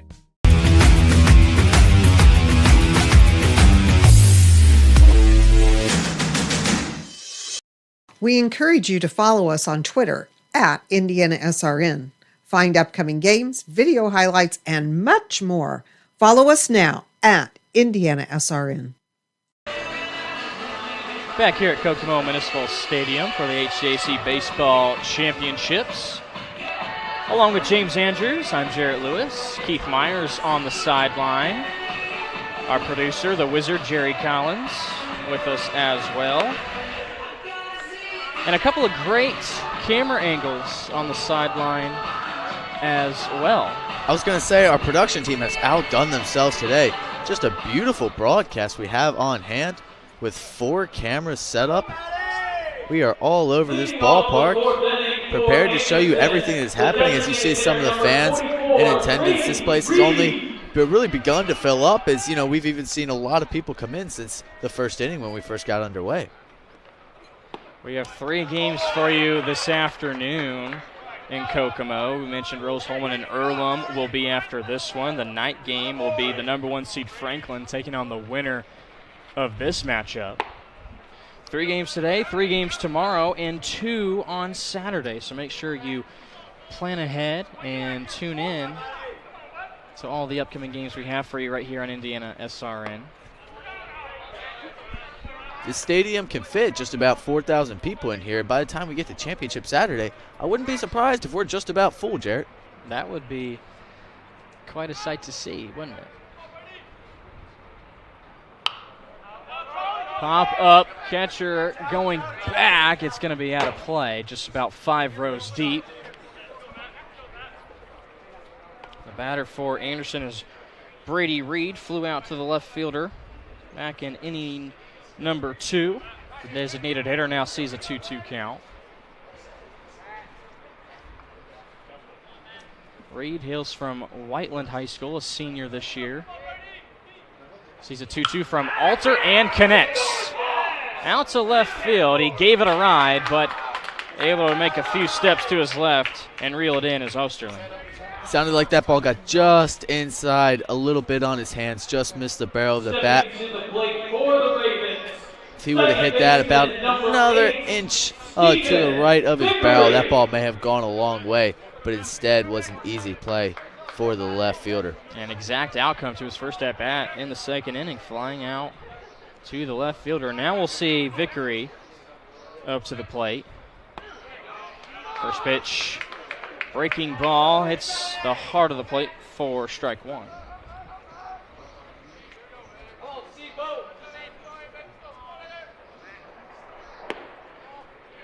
Fastball down and away. 1-1 the count to Vickery, your second baseman for Anderson.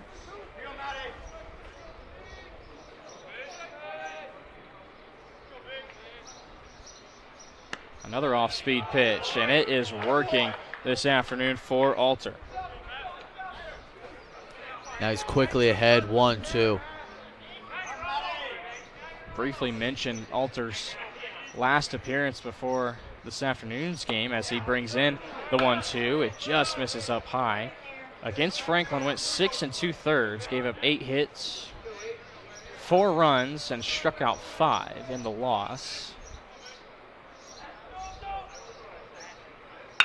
Vickery into left field. Left fielder going back, looks up, and that one is gone.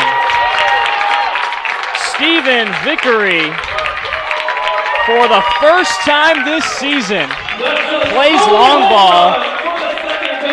And how about your first home run, tying up this ballgame at 2? What a big shot that was, and you can see the whole team is coming out to greet him. That's the difference between hitting your first home run on this year and the 13th home run. Here, your teammates react a little bit of a different way, but Vickery got all of this baseball. And from Alter, the pitch before that was a curveball that just missed up in the zone that he probably wanted to bounce because he was way ahead, 1-2 count. This one was a little bit further, but that ball just dropped right in the sweet spot for the hitter. And if you're Alter, you gotta bounce that curveball when you're up in the count, or else that's what the result is going to be. All knotted up at 2 apiece now. It's just the 6th run batted in also this year for Vickery. And what a huge spot. It is right there, and a hot shot right back to the pitcher, Alter. It takes his glove off. And thankfully, Alter appears to be okay. Hot off the bat from Connor Gordon. And right now, the Ravens are scorching the baseball here this afternoon. That ball may have been hit just as hard as that last ball from Vickery. It's a scary sight to see if you're the pitcher. Alter just throws his glove at the ball and almost was able to catch it. Rather, that ball was almost able to catch him. Looks like the coach wants to come out. Maybe to have a little chat, maybe to make sure he's also just all right. Yeah, thankfully that ball just looked like it got eaten up mostly into the glove. It took the glove right off of his left hand. Alter does appear to be all right. Just going to take as much time as he needs to get ready to face off against the top of the order in Graham Reedy. So you're down 2-1. You get a huge home run picked up by Vickery. And Gordon now with a hot shot single. The bottom of your order with some production. And now with just 1 out, we see Reedy back up to the plate for the 3rd time. And the bread and butter for this Raven team is the top of their order. So when they're getting this type of production from the bottom, now this is only going to fuel the top and make everybody else want to hit even more. And if you're Alter, you really want to put out this fire now and not let this middle of the order get a chance with runners on base here to extend this inning. Alter going at Reedy, some more off speed. It's been fooling a lot of the Ravens hitters, and Alter does even up the count at 1-1. Reedy looked fooled by that changeup there. 1 on and 1 out. With the 1-1 count, Alter will check back on Gordon first.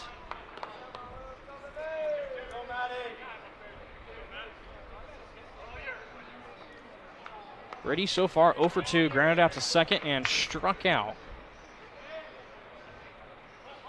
Looking to bunt. Catcher with a quick throw back to first. And the Panthers know that Anderson may try to play some small ball here. Yeah, Anderson has a lot of speed to play with here with Gordon on first and Reedy at the plate. Gordon is perfect on the season in stolen base attempts at 5 for 5. Alter brings the bender in there to even the count at 2-2.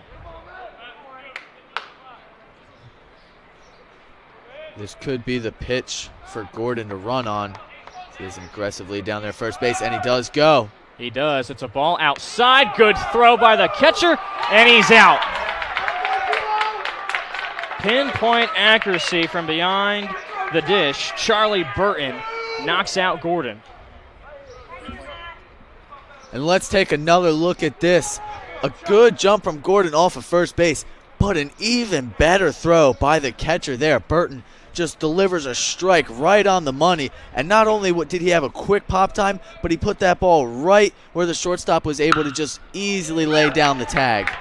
And just like that, in response, Reedy sends the ball into right field, and he's on base with 2 outs.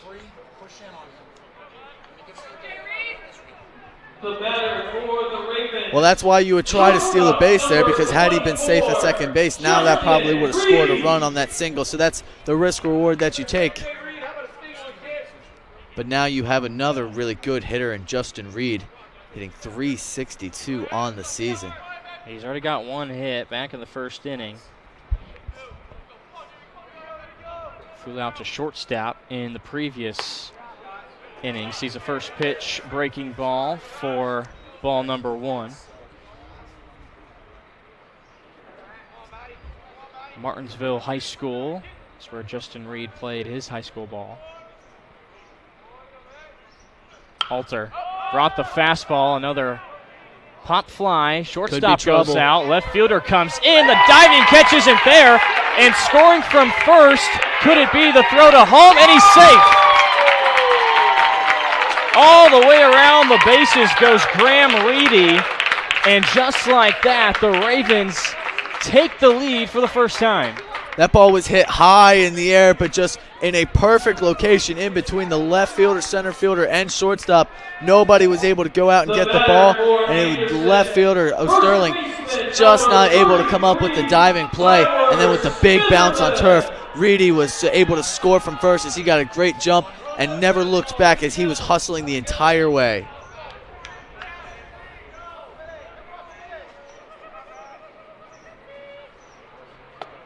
Now you have a runner in scoring position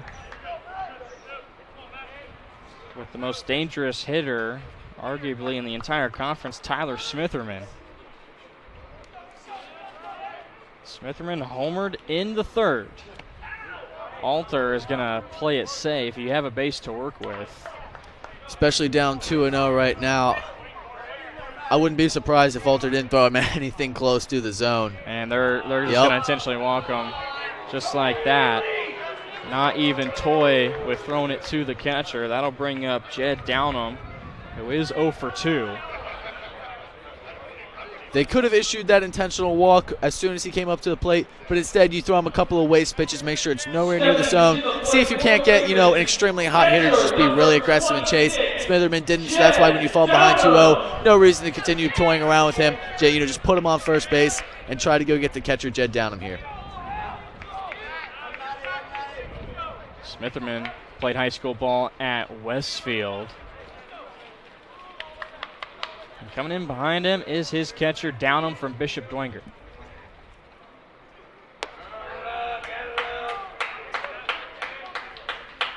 Downham, just a sophomore, a couple of years ahead of him for Anderson baseball.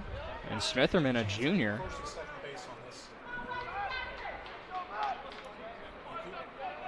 Two on with 2 out. Downham thought about going after it. Off speed from Alter, and now Alter may indeed be just slightly altered after what Anderson's been able to do the past couple of batters.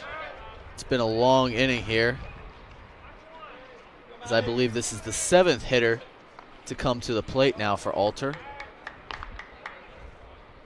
And that is indeed the case. We have Brady Reed lead off this inning, and he's the 7th hitter. Downham bats cleanup for Anderson.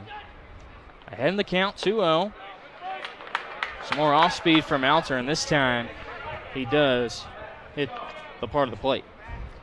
The temperature is only rising too. It's about 87 degrees here now. It's probably about 10 degrees even hotter down there on that turf. The 2-1, Downham saw a nice fastball come in. And Just missed it. It's now 2-2.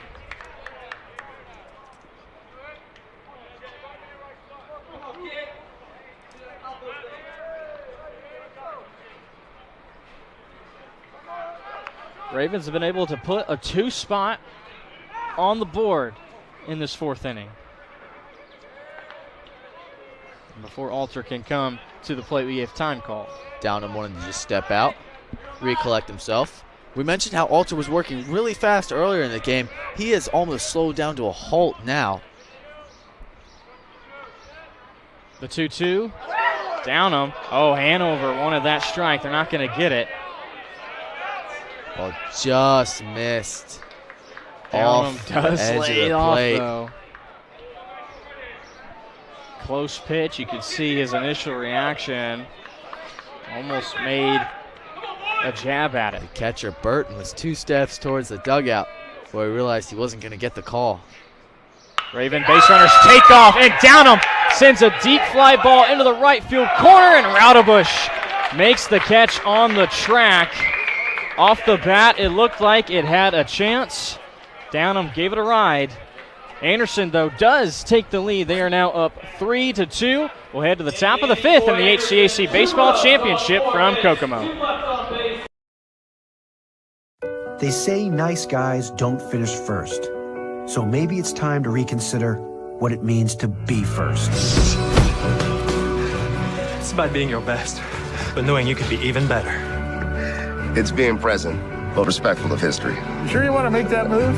It's donating something more valuable than money. It's believing in yourself and something bigger. It's coming from different families, but treating each other like brothers. It's not just being a man, it's being a Mason.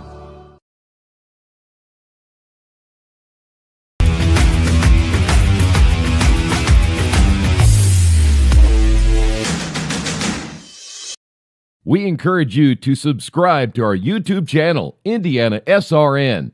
Hit the bell to get notifications for upcoming games and more.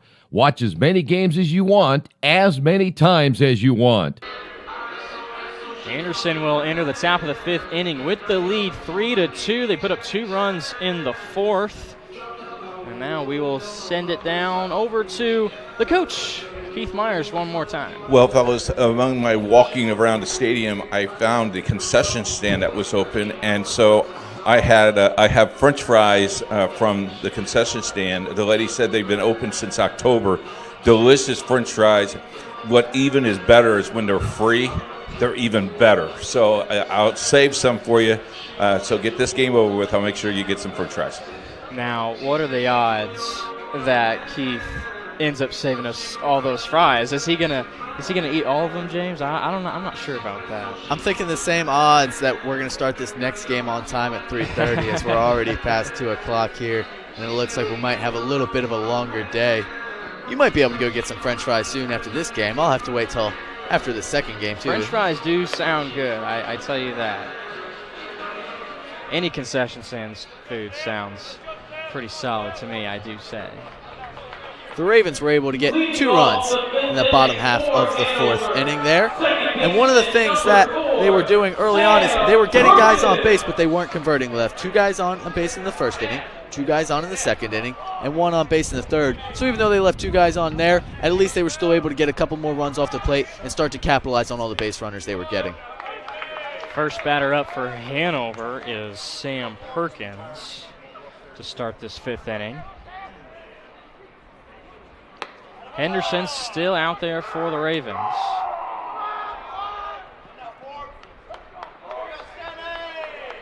Henderson, a lefty from Muncie, Indiana, went to Cowan High School.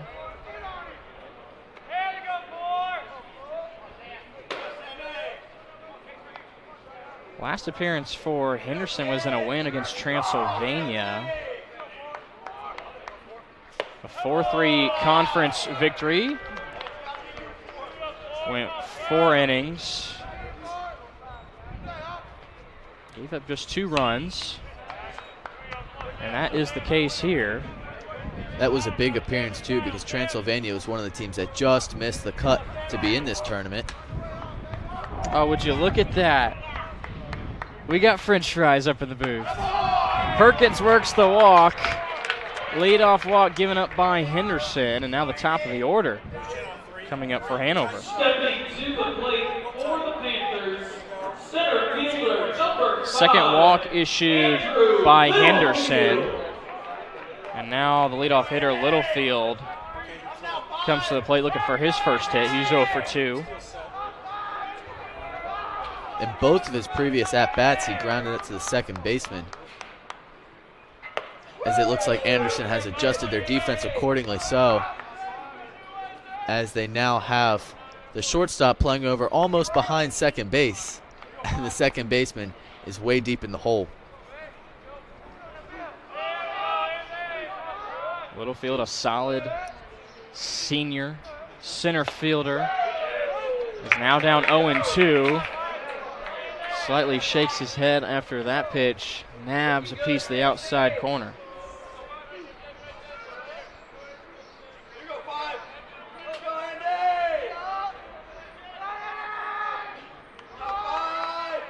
Henderson ready to give the 0-2. Goes outside trying to catch Littlefield fishing.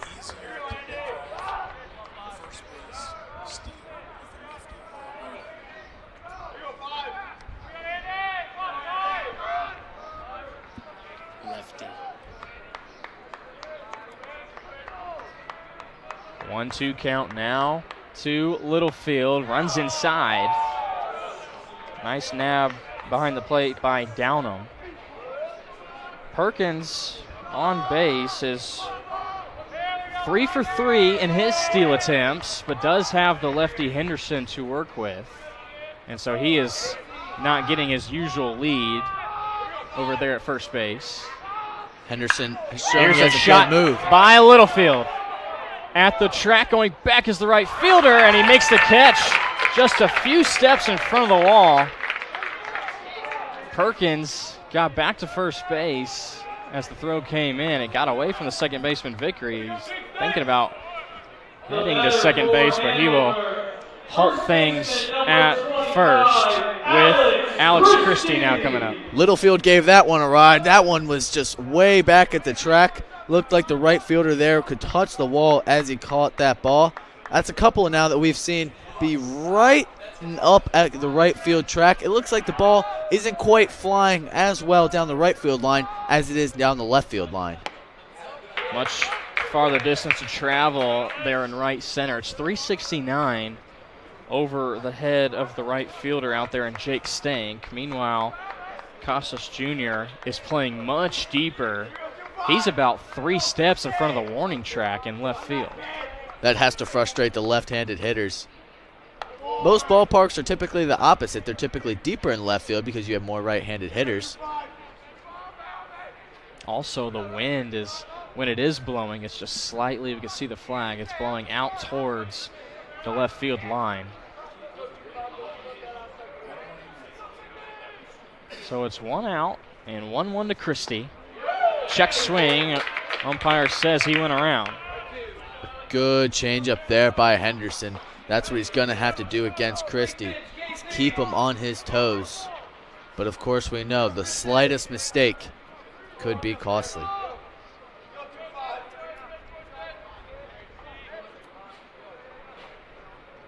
One-two to Christie, who's 2-2 so far this afternoon. Ground ball to third. The runner was going, so they throw it over to first. That's their only play, but the throw brings Smitherman off the bag.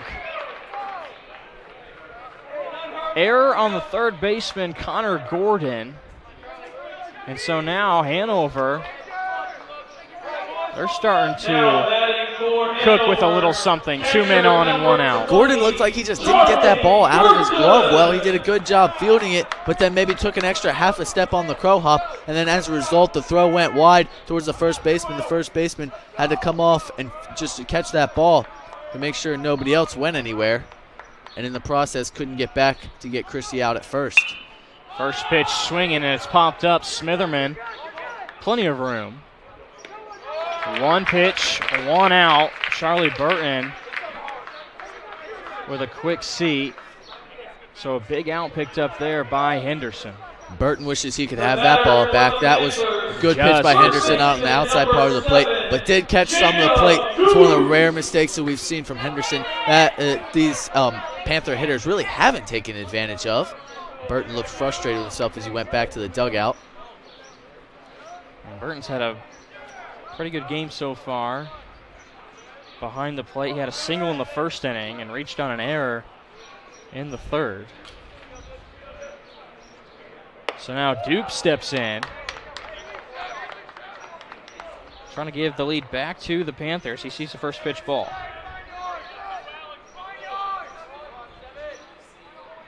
Jacob Dukes, one of a couple of Louisville kids. Dupes is looking for his first hit on the day. He did a great job of hitting back in that third inning to drive in the second Panther run on the sacrifice fly out to center field. He's ahead in the count now, 2-0.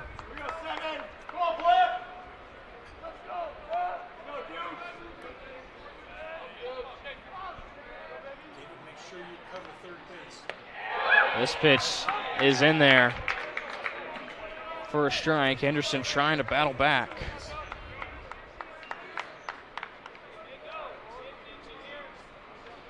Perkins at second. Christie gets a lead at first. Dupes awaits the 2-1.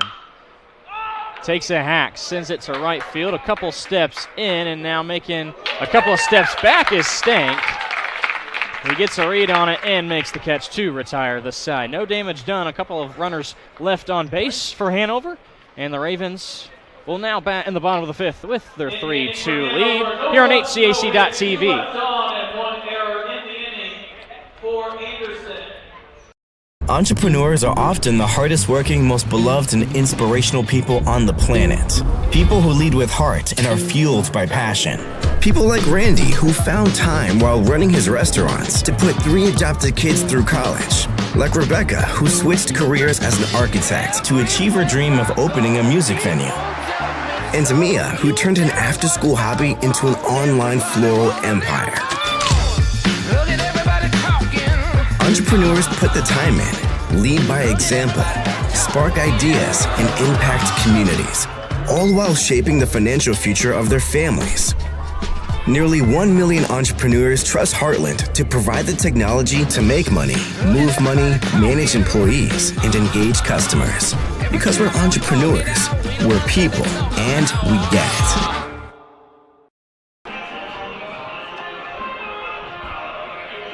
After making that third out in right field, it'll be Jake Stank to lead things off for the Anderson Ravens. He reached on a walk in the third inning and will get his third look now at the starting pitcher in Matthew Alter, who is going to try to finish out this next inning for Hanover. And we'll see how long the Panthers keep him out there.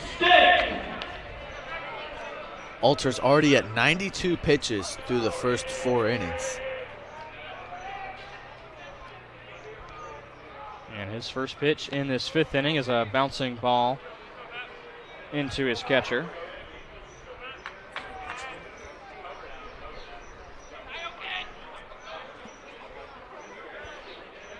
You can see Alter out there kind of moving his arm around just a little bit. He's probably getting close to that point, but Hanover would love to see him finish out this inning as he's still bringing the heat.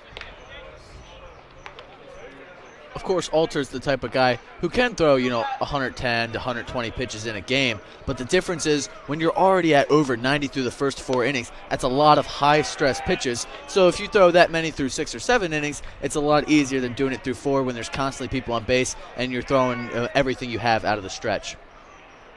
And he's got the bottom of the order to deal with here. Batters 8, 9, and 1 are due up. He's got, Stank is batter number 5. But he has made decent work of Stank, and then Casas Jr. is in the on-deck circle. He's got him down here 2-2. Stank to the shortstop. It's off the glove, and Stank is going to reach with a leadoff single, and he's thinking about 2. The throw comes in, not in time. Sliding in safely is Jake Stank. A leadoff double to start the home half of the 5th. Heads up, base running by Stank.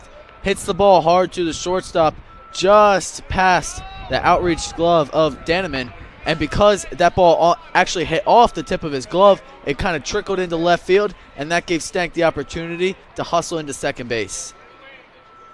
Now a meeting upcoming here for Hanover. And this is going to be it for Matthew Alter. He will exit. 4 innings of work. 3 strikeouts for Alter, but his last one came in the 2nd inning. Anderson has been seeing the ball a lot better in these past 3 innings, and now they have a chance to add on to their 3-2 lead. The new pitcher coming in for Hanover appears to be Jack Jennings, a freshman from Nashville, Tennessee, trying to get out of this 5th inning jam. We'll be back right after this. Your attention, please. Now on the mound for Hanover. After the Marine Corps, I was diagnosed with PTSD and became homeless for 15 years. Like a hermit living on the street, I just existed. I came to Wheeler Mission. Wheeler operates on a culture of kindness. Going through their programs reminded me that my meaning in life is to serve God. God set me free from anxiety and depression. Before Wheeler, I just existed, but today I live. It is indeed the freshman Jack Jennings who will now warm up on the mound for Hanover. Just like Alter, Jennings came in the loss a couple of days ago to Franklin back on May 7th. He pitched 2 2/3. 2 strikeouts, 2 walks, gave up 1 run. And again, it's Anderson with the bottom of their lineup. The middle towards the bottom now starting to produce. Stank, the 5-hitter, starts things off with a double with great base running. And now Casas Jr., who's 1 for 2, is in a prime spot to help out his teammates. And the final line on Matthew Alter was 4 innings pitched, 3 runs given up, all earned, 8 hits, 4 walks, and 3 strikeouts. But the big thing was those 2 home runs that he gave up really hurt him the most. Yeah, the home run to Smitherman in the 3rd, and then Vickery in the previous inning.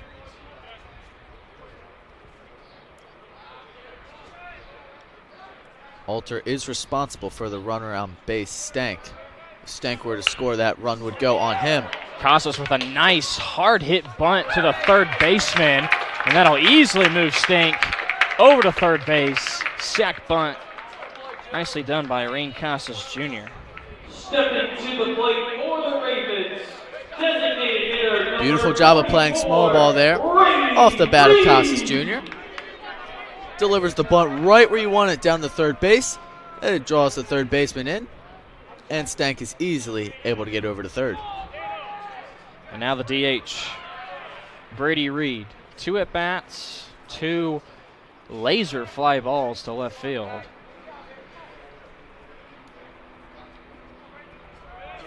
Another one of those could score Stank from 3rd.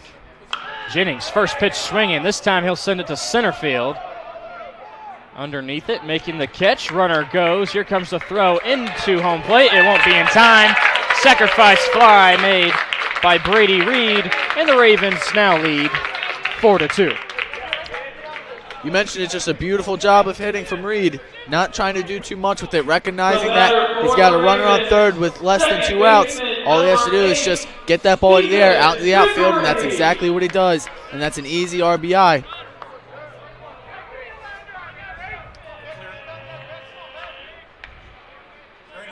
Ravens have scored now in all previous 3 innings. Jennings clips the outside corner for a strike.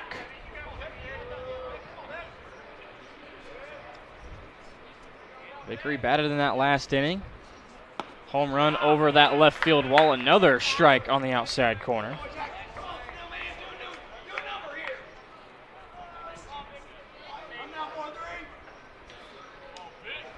Here comes Jennings ahead, 0-2. Vickery, another long shot, but it's going to be foul. Looked like it had the distance, just a little bit straighter, and he might have his second of the day. That would have been either a home run or smacked right off that wall. Had it been straight just a little bit out in front of it. The Vickery looks like he is seeing the ball well, though, right now. He is right on it. What will Jennings bring here again? 0-2. Vickery takes that outside pitch the other way and fouls off another.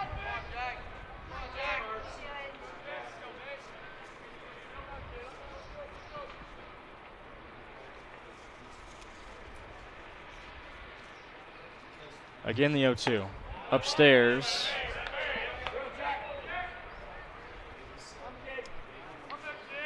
Jennings has 30 innings pitched under his belt this season. 22 strikeouts. A 1-2 now. Vickery in on his hands. A dribbler will, good for Vickery, end up foul.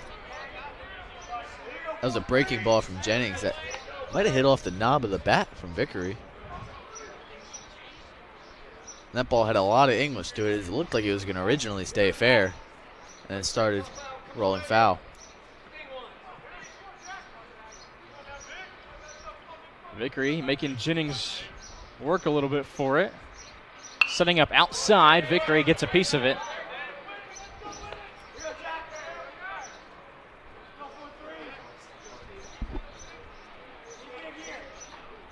Jennings just isn't sure what to do with Vickery here. Vickery is so locked in. He is fighting off everything. Setting up inside this time, and Vickery gets just underneath. It looks like Christie will handle things in foul territory, and that'll be the third out to end the fifth inning. But Anderson adds another one. They now lead things 4-2 in Game 1 of our HCAC Baseball Championships on HCAC.tv. Is the Frells family's land. When the sun comes out, the kids run and play right there. This used to be a shed. Now, it's where they get breakfast. This is more than just land. It's home. The Frells family runs with us on a John Deere 1 Series tractor. His land isn't the only thing that should live on for generations. Nothing runs like a Deere. Search John Deere 1 Series for more. Visit Reynolds Farm Equipment, your hometown John Deere dealer today at ReynoldsFarmEquipment.com.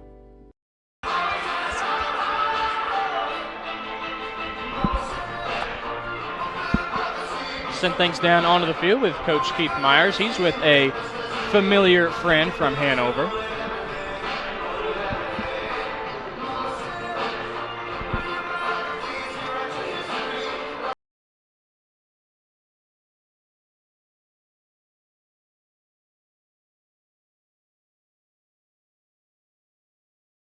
I'm not sure where he went. He probably went to get more fries. He probably did. These fries are so good. We'll figure that out with Keith and find out where he's at. There he is. I see him now.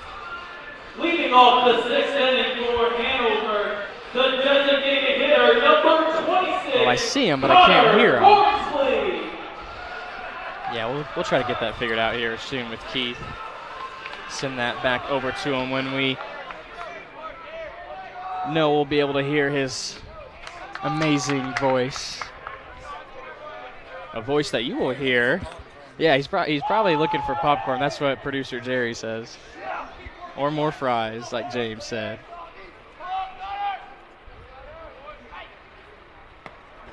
Swing and a miss for Farnsley, who starts off the top of the sixth. 1 for 2 so far as Farnsley sends a gapper into right center. Center fielder comes over, and there's Reedy again, who makes about his 5th or 6th catch so far this afternoon. He has been busy out there. Stepping to the plate for the Panthers. That's not an easy center field to play with the sun right behind us, kind of shining in the center fielder's eyes, but he's done a good job of battling that sun all day long and has gotten great jumps on everything that's hit out there to him. Henderson will now face off with a lefty in Osterling. Osterling sends this one into the right field gap. This time it'll be the right fielder that comes in to make the catch, and that is Jake Stank out there. Henderson really looks like he's settling into the mound well up there. The batter for Hanover, shortstop number 6, Jake Danneman. Quick 2 outs, just 4 pitches. Hanover has continued to be aggressive here, still going after the first pitch. I'll tell you, James, they started off the game swinging at a lot of first pitch fastballs, first pitch strikes, and now the past 2 or 3 innings, they've really seemed to be a lot more patient. But the start to this 6th inning, it's been quick work for Henderson. He may be able to go another inning after this one. And Henderson's done a good job of realizing what these hitters are doing and taking advantage of it by just continuing to throw strikes. Fastball outside corner, counts now 1-2.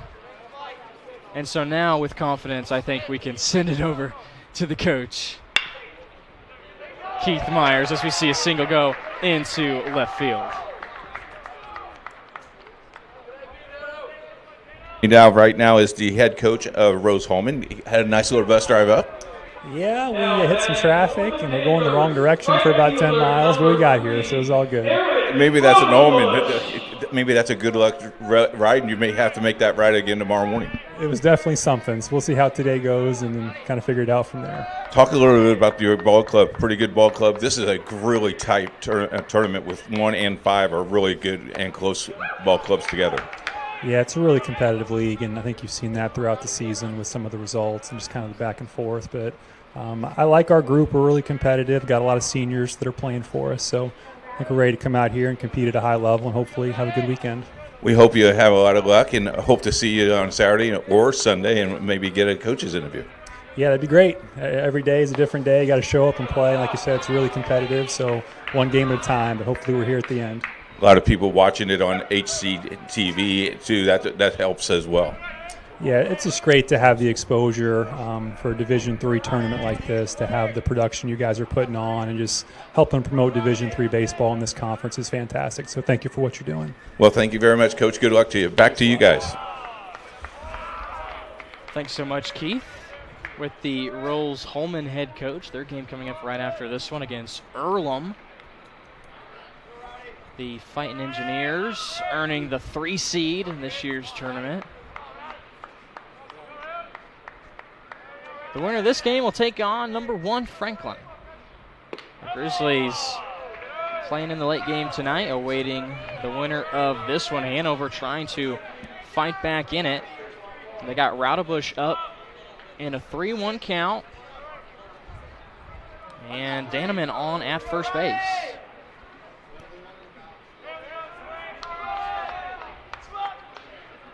Runner takes off, and it is a strike. Runs the count full. It's the second time we've seen that delayed steal that the catcher Burton just didn't pick up.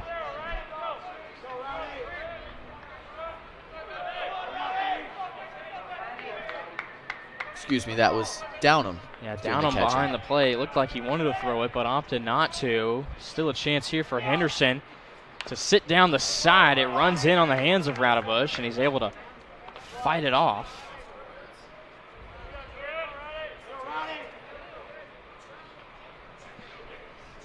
Raudebusch so far reached on base in the second with a walk and flew out to the center fielder in the 4th.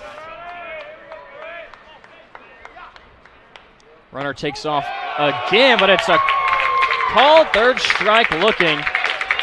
Raudebusch sat down, and the inning is over. Henderson picks up the K, his first strikeout of the game.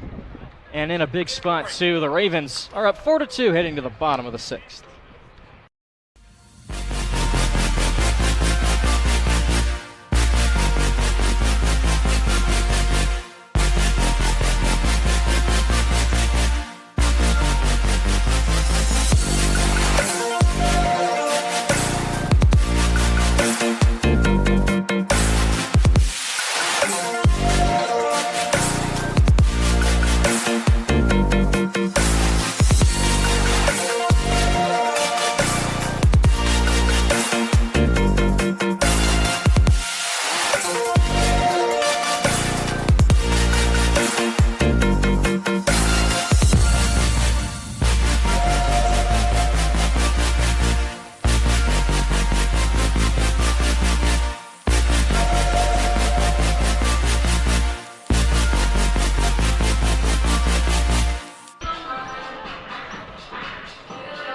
Back out for another inning of work is Jack Jennings for Hanover. Panthers left a man on base in that previous inning. As I had to do a double take, James, for Henderson. His first strikeout of the entire ballgame comes in that 6th inning. Able to get out of a jam and prevent any more damage and prevent that lead from shortening of 2. Even for somebody who's not known as a strikeout pitcher, that it's still uncommon to see, especially in today's game. But we mentioned it. He's a pitch-to-contact guy. They're a hit-to-contact team. And so far, Henderson has won that battle. One pitch and a quick line out over to Christie at first base. Gordon with good contact, but right at the first baseman. And now Graham Reedy comes up to the dish.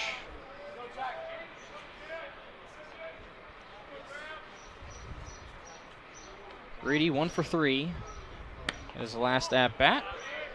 Able to single into right field. And Perkins playing well deep in that second field hole. Second base hole, I should say. 8 hits so far for Anderson. 5 hits on the other side for Hanover. Jennings to the plate. Finally able to dish a strike that time as Reedy fouls it off.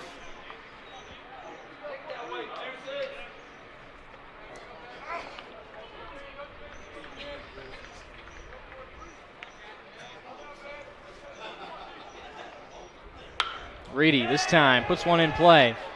Coming in is the center fielder, and he gets there in time to make the catch. Littlefield with the put out. Jennings did a good job there of getting it on his hands. Reedy tried to get inside the baseball. And now Justin Reed comes up. He's 2 for 3. Singled in the first and doubled in his previous at-bat back in the 4th inning. Reed looking for some 2-out magic perhaps. His first pitch hacking.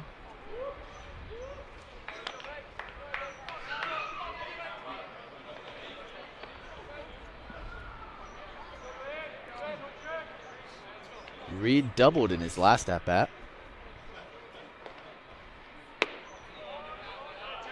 Nice heat from Jennings, but it just misses outside. It's now 1-1. Yeah, that was the at-bat where he hit it hard off the shortstop, and the left fielder had to come in, and he was thinking too. Now hits this one to third. Dupes with just a slight miscarry, but enough time to throw over and get out Reed. 3 up, 3 down for Jennings and company. And now a new inning upcoming. We head to the 7th. It's stretch time for the Panthers as they are down 4-2 to Anderson on HCAC.TV. Needing to hire someone to take care of your loved one when you're away? Maybe your family member just needs someone to talk to when you're not around. Why not contact Indiana licensed Serenity Care Services? Call Angela, owner of Serenity Care Services, at 317-900-6202. Our team of trained and experienced personal care providers are licensed to serve seniors requiring companion care and light housekeeping services in Indianapolis and its 5 surrounding counties. Call us today at 317-900-6202. Now hiring qualified applicants.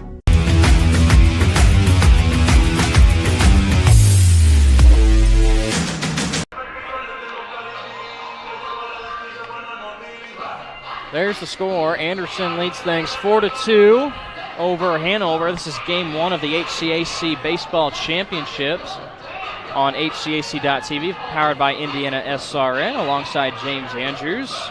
I'm Jarrett Lewis. We have a full day of games for you today and tomorrow, as well as 2 games for you on Saturday.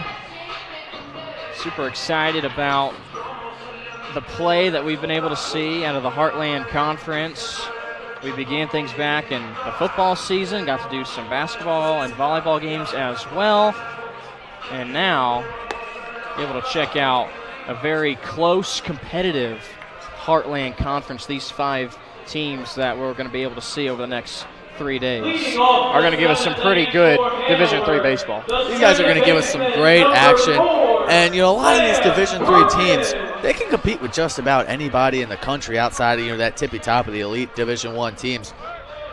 Both schools come in with overall records, around 500, because they will go out and schedule a lot of Division I and even good Division II teams to prepare themselves for this tournament time. And I know that's exactly what both these programs did. And so when they got into conference play, it was really all knotted up.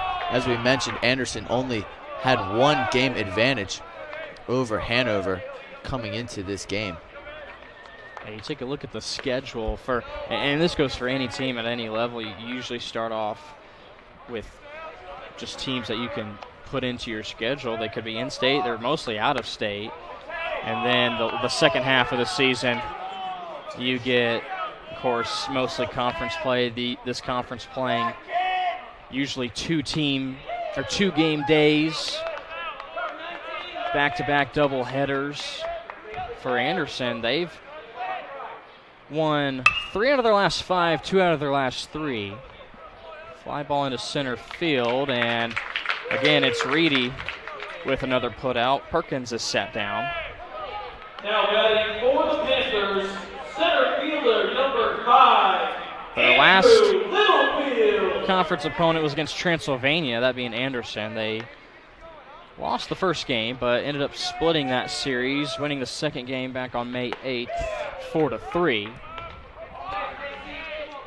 And before that, they had a 2-game tandem at Manchester, and they split that series as well. Another fly ball out to Reedy. I think Reedy has a magnet there in center field. He sure has been busy. But just continuing his great defensive play makes that routine out. 2 quick outs for Henderson, who is well over the century mark. He has 112 pitches right now, but it looks like he's got the durability to keep on going. And in the last 4 innings, they've been relatively stress-free pitches. He's just continued to go up, 3 down, just about in each of the last 3 innings, not having to face any more than 4 hitters in any one of those innings. Henderson working ahead yet again, has Christie down 0-2. Christie started this game off with a bang, just the second batter of the entire ball game. He went yard. He has reached base in all 3 of his at-bats. Inside, able to fight things off. Home run in the first, single and scored in the 3rd inning, and then reached on an error in inning number 5. Here's the 1-2. Christie throws his bat at it. Right fielder comes in and makes a nice sliding catch. That stank. Christie almost had his 4th on-base attempt of the game, but the side is retired just like that. 3 up, 3 down. Anderson still leads things 4-2. We'll head to the bottom half of the 7th inning.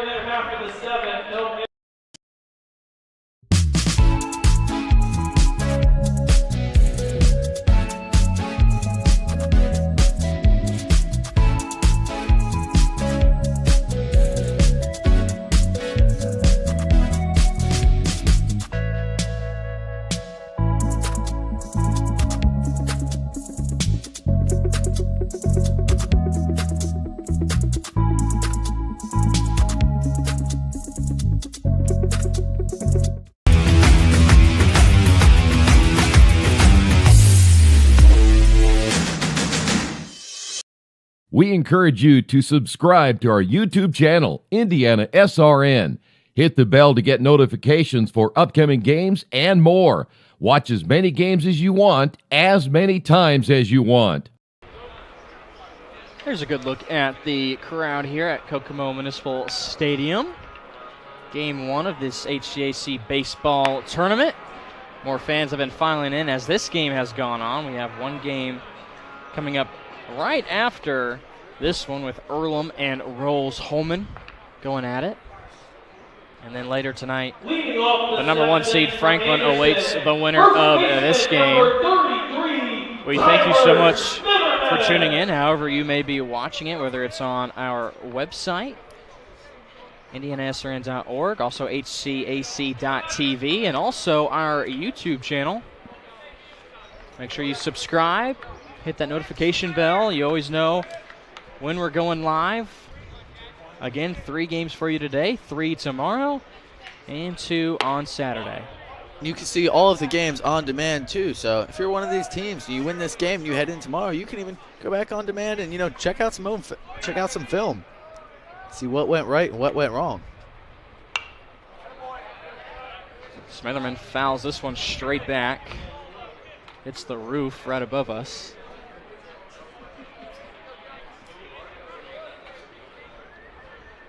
He's still ahead in the count, 2-1.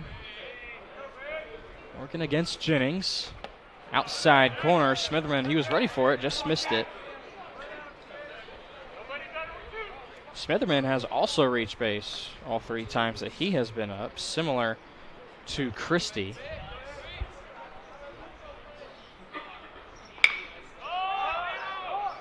Loud, high fly ball, shortstop. Makes his way out into shallow center field and makes the catch. That's Jake Danneman. It was a major league fly ball from Smitherman, as he maybe just got underneath that and missed potentially his 2nd home run of the game. Smitherman is quite the. He's got a tight end build almost. I mean, his height. Obviously, he's a strong kid, as we saw that home run back in the 3rd.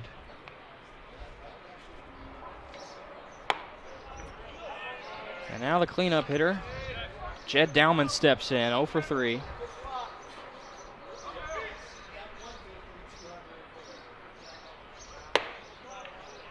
Dowman gets ahead, 2-0.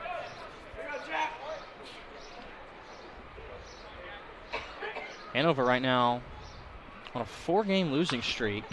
As Dowman fouls this one straight back, it gets in on his hands.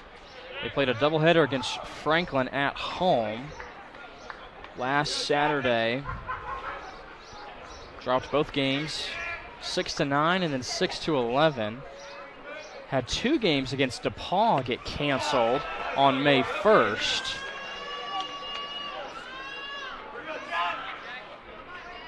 And ended up playing Marietta College on that same exact day, and they lost 13-0. Marietta is one of the better Division III programs, I believe. It says here they're number 1, so that's pretty good, right? And then their last win was April 30th at Defiance.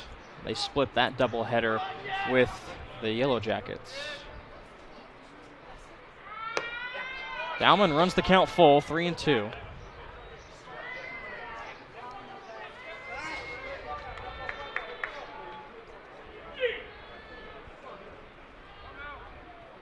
Payoff pitch, Dowman down the line into the first baseman. Jennings comes over to help out Christie, and that play goes down 3-1.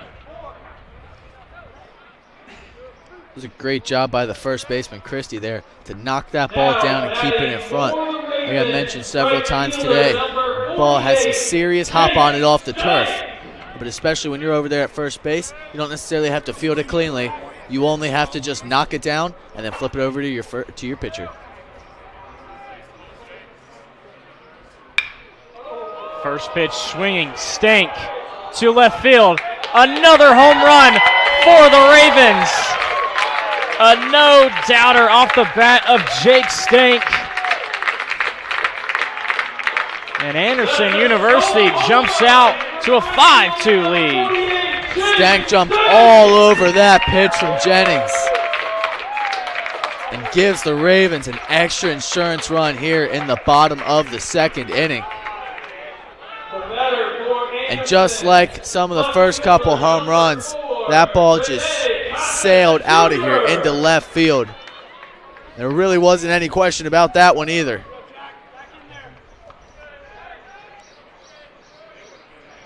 First pitch swinging too. Stank connects all over it.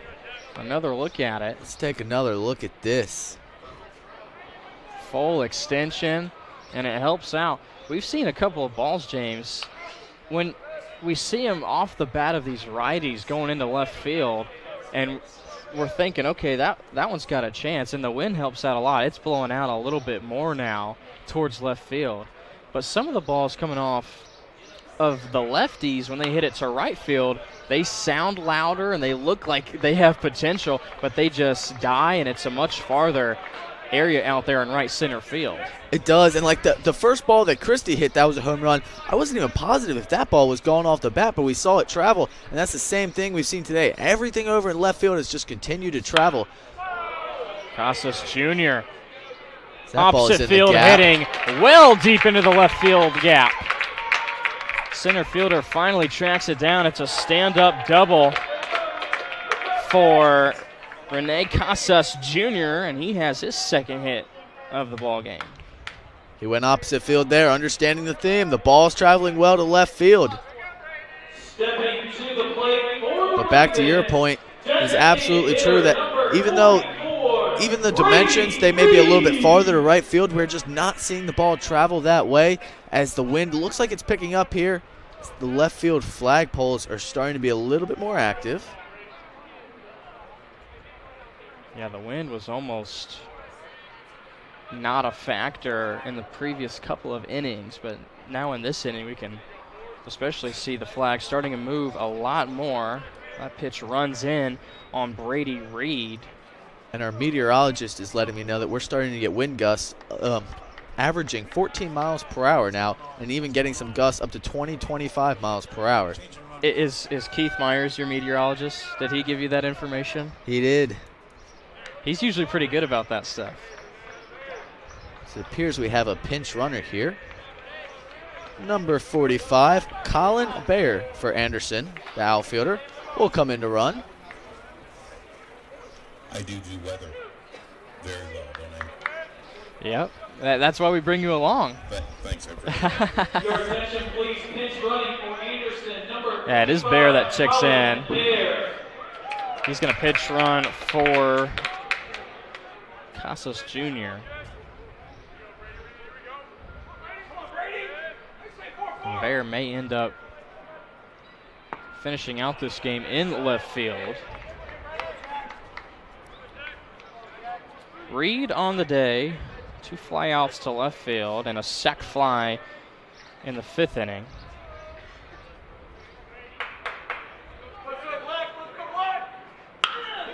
And he might have another RBI here.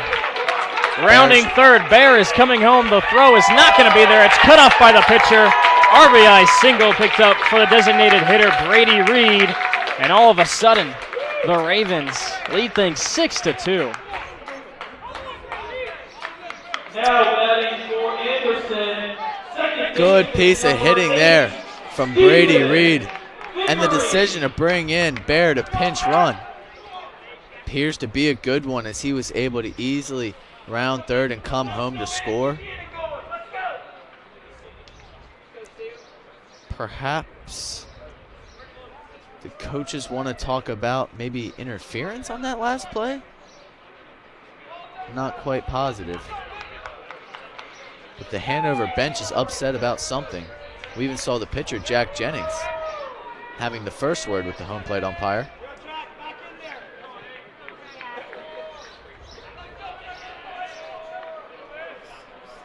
Still 2 outs.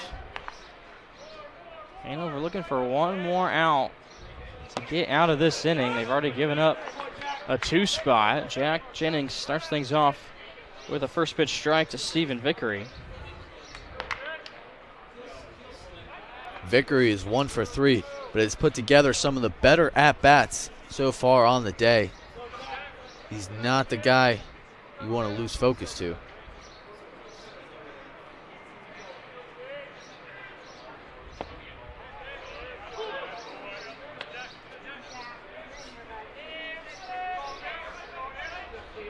Counts now 1-1 to Vickery.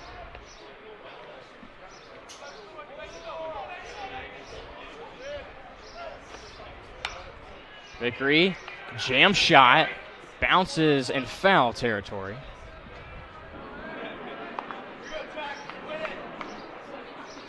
Vickery had that home run back in the 4th. 3 long shots sent out of the park this afternoon from the Ravens. And that home run originally tied this game at 2. Remember, Hanover jumped out to a 2-0 lead, and ever since it has been all Anderson. Anderson has scored in every inning since the 3rd, except for the 6th inning. Vickery strikes out, but not before the Ravens add 2 more. Now a 6-2 lead for Anderson. Top of the 8th upcoming. What can the Panthers do with just 6 outs left to play with? Don't go anywhere. This is the HCAC Baseball Championship, powered by IndianaSRN. Burtner Electric Incorporated has been proudly serving our residential and commercial customers with quality electrical repair for over 33 years. We are fully licensed and insured in electrical wiring and electrician service packages. You'll receive a competitive assessment, whether you're a homeowner or a business owner, first-time or long-time customer. We offer free estimates for any new project. Call our licensed and experienced electricians today.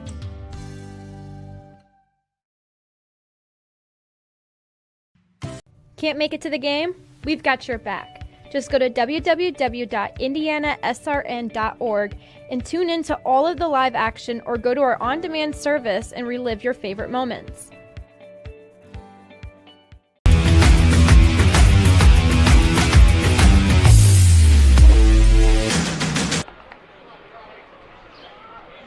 There's a look at the mound, and there's a look at Casey Henderson, who's going to go into his 8th inning of work. 117 pitches is the count so far for Henderson and counting. Henderson's going to start off with the 3-hitter Charlie Burton, as his offense has added even more insurance runs. And we really haven't seen much action in the Anderson bullpen either. So it looks like they have confidence in Henderson here to keep going. And I don't blame them. Looks like there is 1 or 2 guys slightly moving around in that Anderson pen, but with the way Henderson's been going the past 2 innings, he saw 4 hitters in the 6th and 3 hitters, and went 3 up, 3 down in the 7th. Hasn't added very many pitches in those 2 innings, but right here it's now 2-2 to Charlie Burton. He faced 3 hitters in the 4th, 3 in the 5th, 4 in the 6th like you mentioned, and then 3 again in the 7th. Hot shot down the line. It's going to be just foul off the bat of Burton. So he's essentially faced the minimum outside of a single from Denneman back in the 6th inning.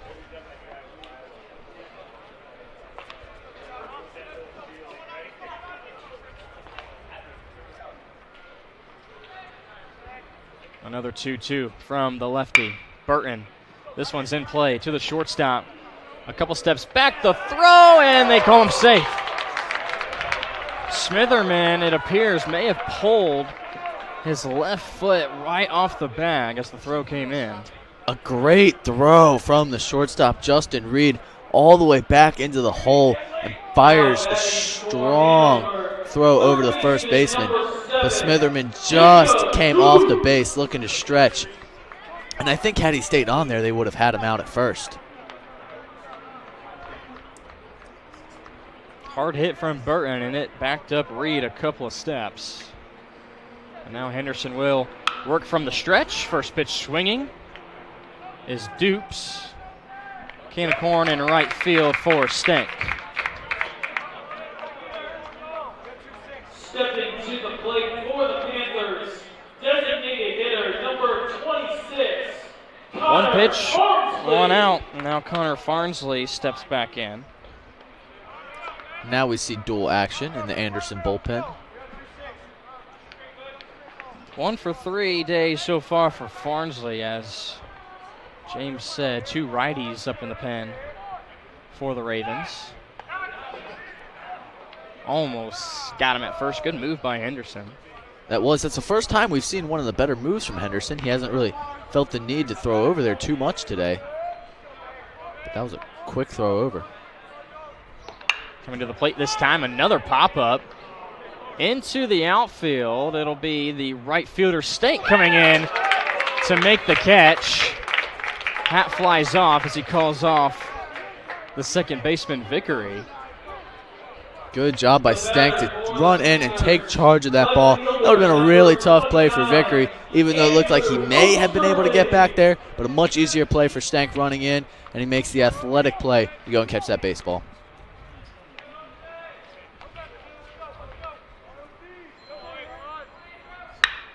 Hot shot. Again, another ball to Stank. All 3 outs made by the right fielder. So Henderson gives off a leadoff single. But after that, it's a quick 3 outs picked up. Ravens now come up to bat, leading things 6-2 in the bottom of the 8th. Burtner Electric Incorporated has been proudly serving our residential and commercial customers with quality electrical repair for over 33 years. We are fully licensed and insured in electrical wiring and electrician service packages. You'll receive a competitive assessment, whether you're a homeowner or a business owner, first-time or long-time customer. We offer free estimates for any new project. Call our licensed and experienced electricians today.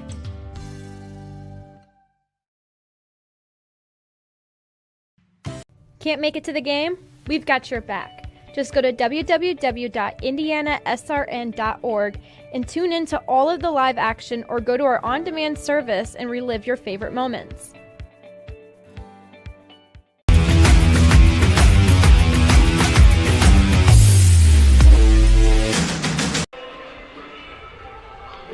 And we're back at Kokomo, and with us now is the official scorekeeper. Has 4 computers in front of him and keeping our staff really fed with French fries. And can I have an order tomorrow? Could I have popcorn tomorrow? Man, that'd be nice, wouldn't it? Kevin is with us from Rose Home, and nice facility, really great place. Fans are coming out here, not only the local fans are coming out, a lot of people from Kokomo watching these things. Well, and we're lucky there's a couple industries up here that get a lot of Rose Holman employees, graduates to come up here and work, so hopefully some of those folks are coming over here too. But yeah, it looks like a good turnout here in the Kokomo community. This is my first time to the facility. It's absolutely beautiful. The staff is doing a great job here. This is going to be a great tournament. And a lot of people are emailing us and saying they're watching the game from California and likes those things, and those are graduates of Rose Holman. Yeah, and I think both the teams in the next game, Earlham and Rose Holman, both have national rosters, and so both these teams recruiting nationwide. Should be a lot of states represented on the webcast. How about that? HCAC.TV. Exactly right. Back to you guys. Thanks so much, Keith. And yeah, we've been treated really well with people giving us stats and everything we need, and food. That's right. It's all about the food with these guys, James included. But no, fantastic facilities, and we've been well taken care of it. And this is just game number 1. We got a couple more games today, more tomorrow, and Saturday.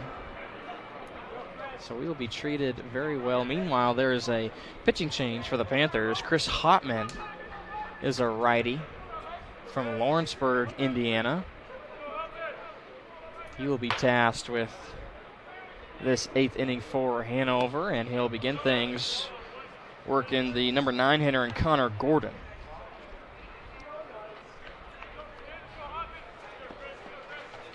Gordon singled in the 4th, walked in the 2nd, so he's reached base twice. Swinging on the 2nd pitch, fly ball, and running out of real estate is the first baseman over there, Christie. Nobody working right now in the Hanover bullpen. No, it appears they'll let Haltman take this entire inning. He's been one of their better relievers this season, throwing 18 innings of work with an ERA at exactly 5. And also has 14 strikeouts. Hard hit ball to the third baseman. Nice snag by Dupes. And he'll throw out Gordon in time for the first out.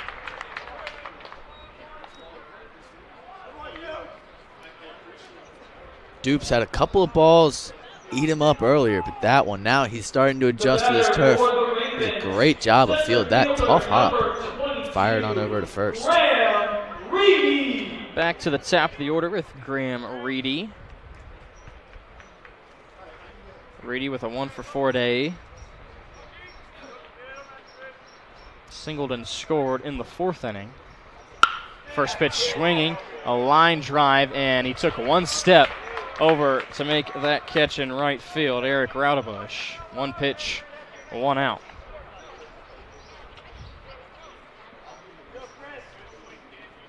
A lot of hard hit balls that have just been right at the outfielders.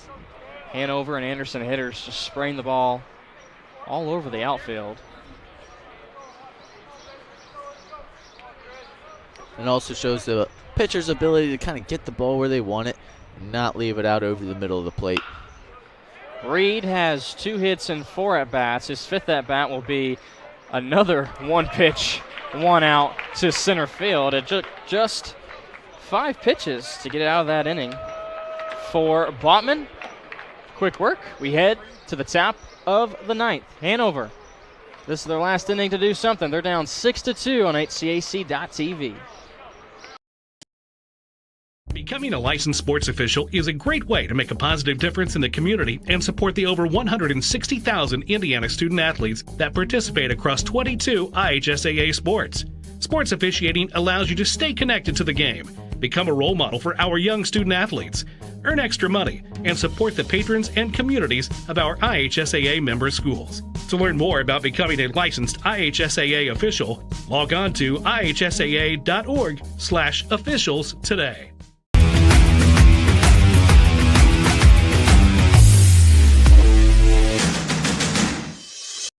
We encourage you to follow us on Twitter at IndianaSRN.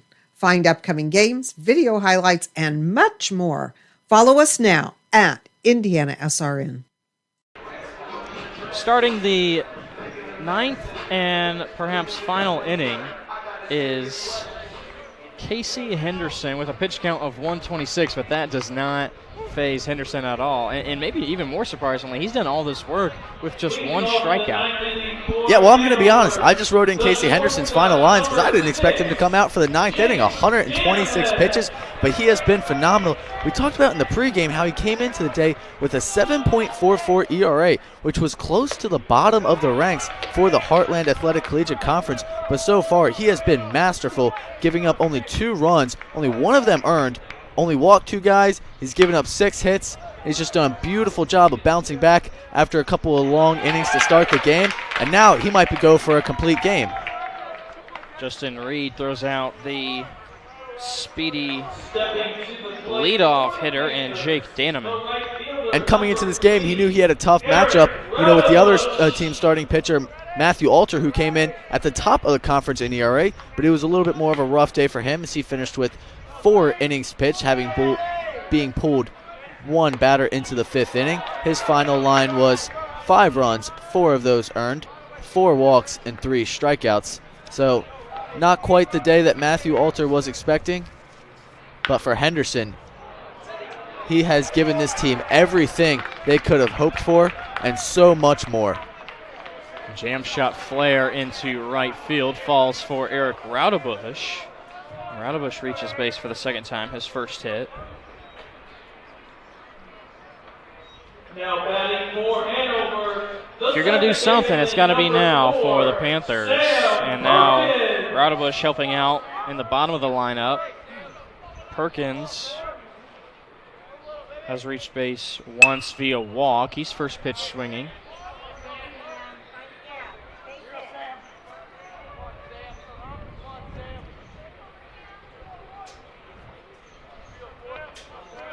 Just looking at the lineup here, Hanover is currently down 4 with the 9-hitter Perkins up. If he were to reach base, and if the leadoff hitter Littlefield would reach base, that would bring Alex Christie up as the potential tying run. And Christie has had himself a day. Right out of the gate, first inning, 2nd batter, home run into left field. And after that, reached base 2 other times. Anderson with a waste pitch way outside. Perkins not going after it.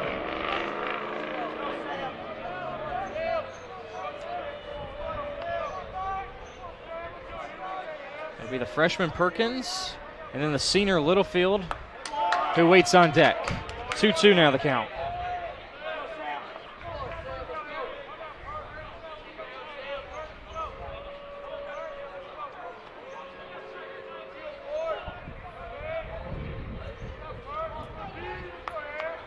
Perkins wiggles the bat around. Henderson brings it in. It's into the left field corner, and it's going to fall right in front of the wall. Bounces off the wall. Roudabush rounds second, heads into third. Perkins right behind him with a stand-up double.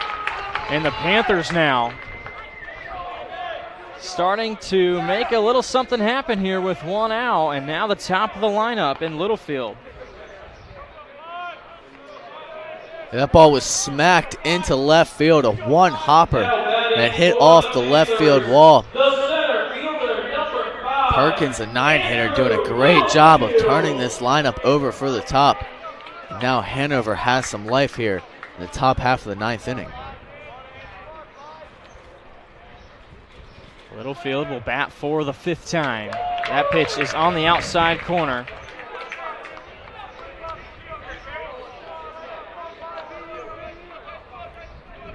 Oh for 4 a day for the leadoff man, the center fielder Andrew Littlefield. The left-handed Littlefield, the left-handed Henderson. I would believe this would be Henderson's last hitter, regardless what happens, with the right-handed Christie on deck.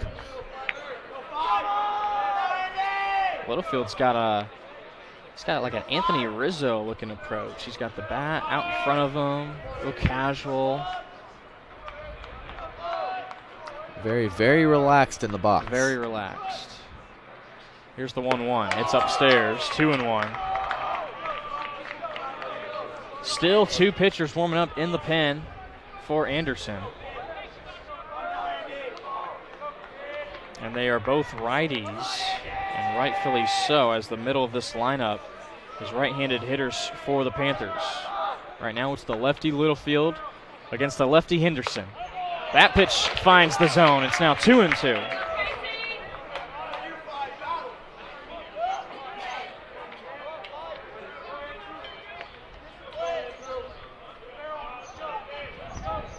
Henderson gets the sign.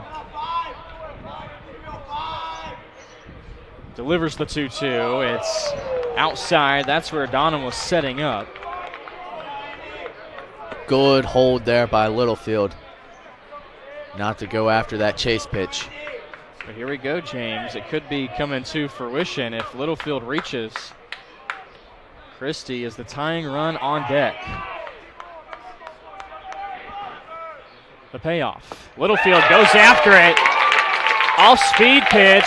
Got him out in front. Second strikeout for Henderson. And now just 1 out away from capping off this opening game in the HCAC tournament. And that right there might have been the biggest pitch of the day. A 3-2 count from Henderson to Littlefield. That same exact pitch that he went with on a 2-2 that Littlefield held off of, but this time in a 3-2 count, Littlefield probably expecting something in the zone, but didn't get it and went after that curveball in the dirt. But still another dangerous hitter to worry about on Alex Christie.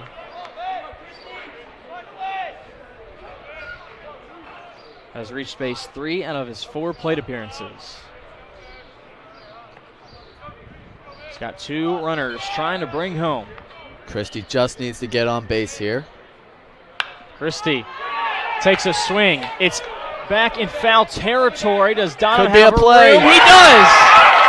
Jed Donham makes the catch to end the game.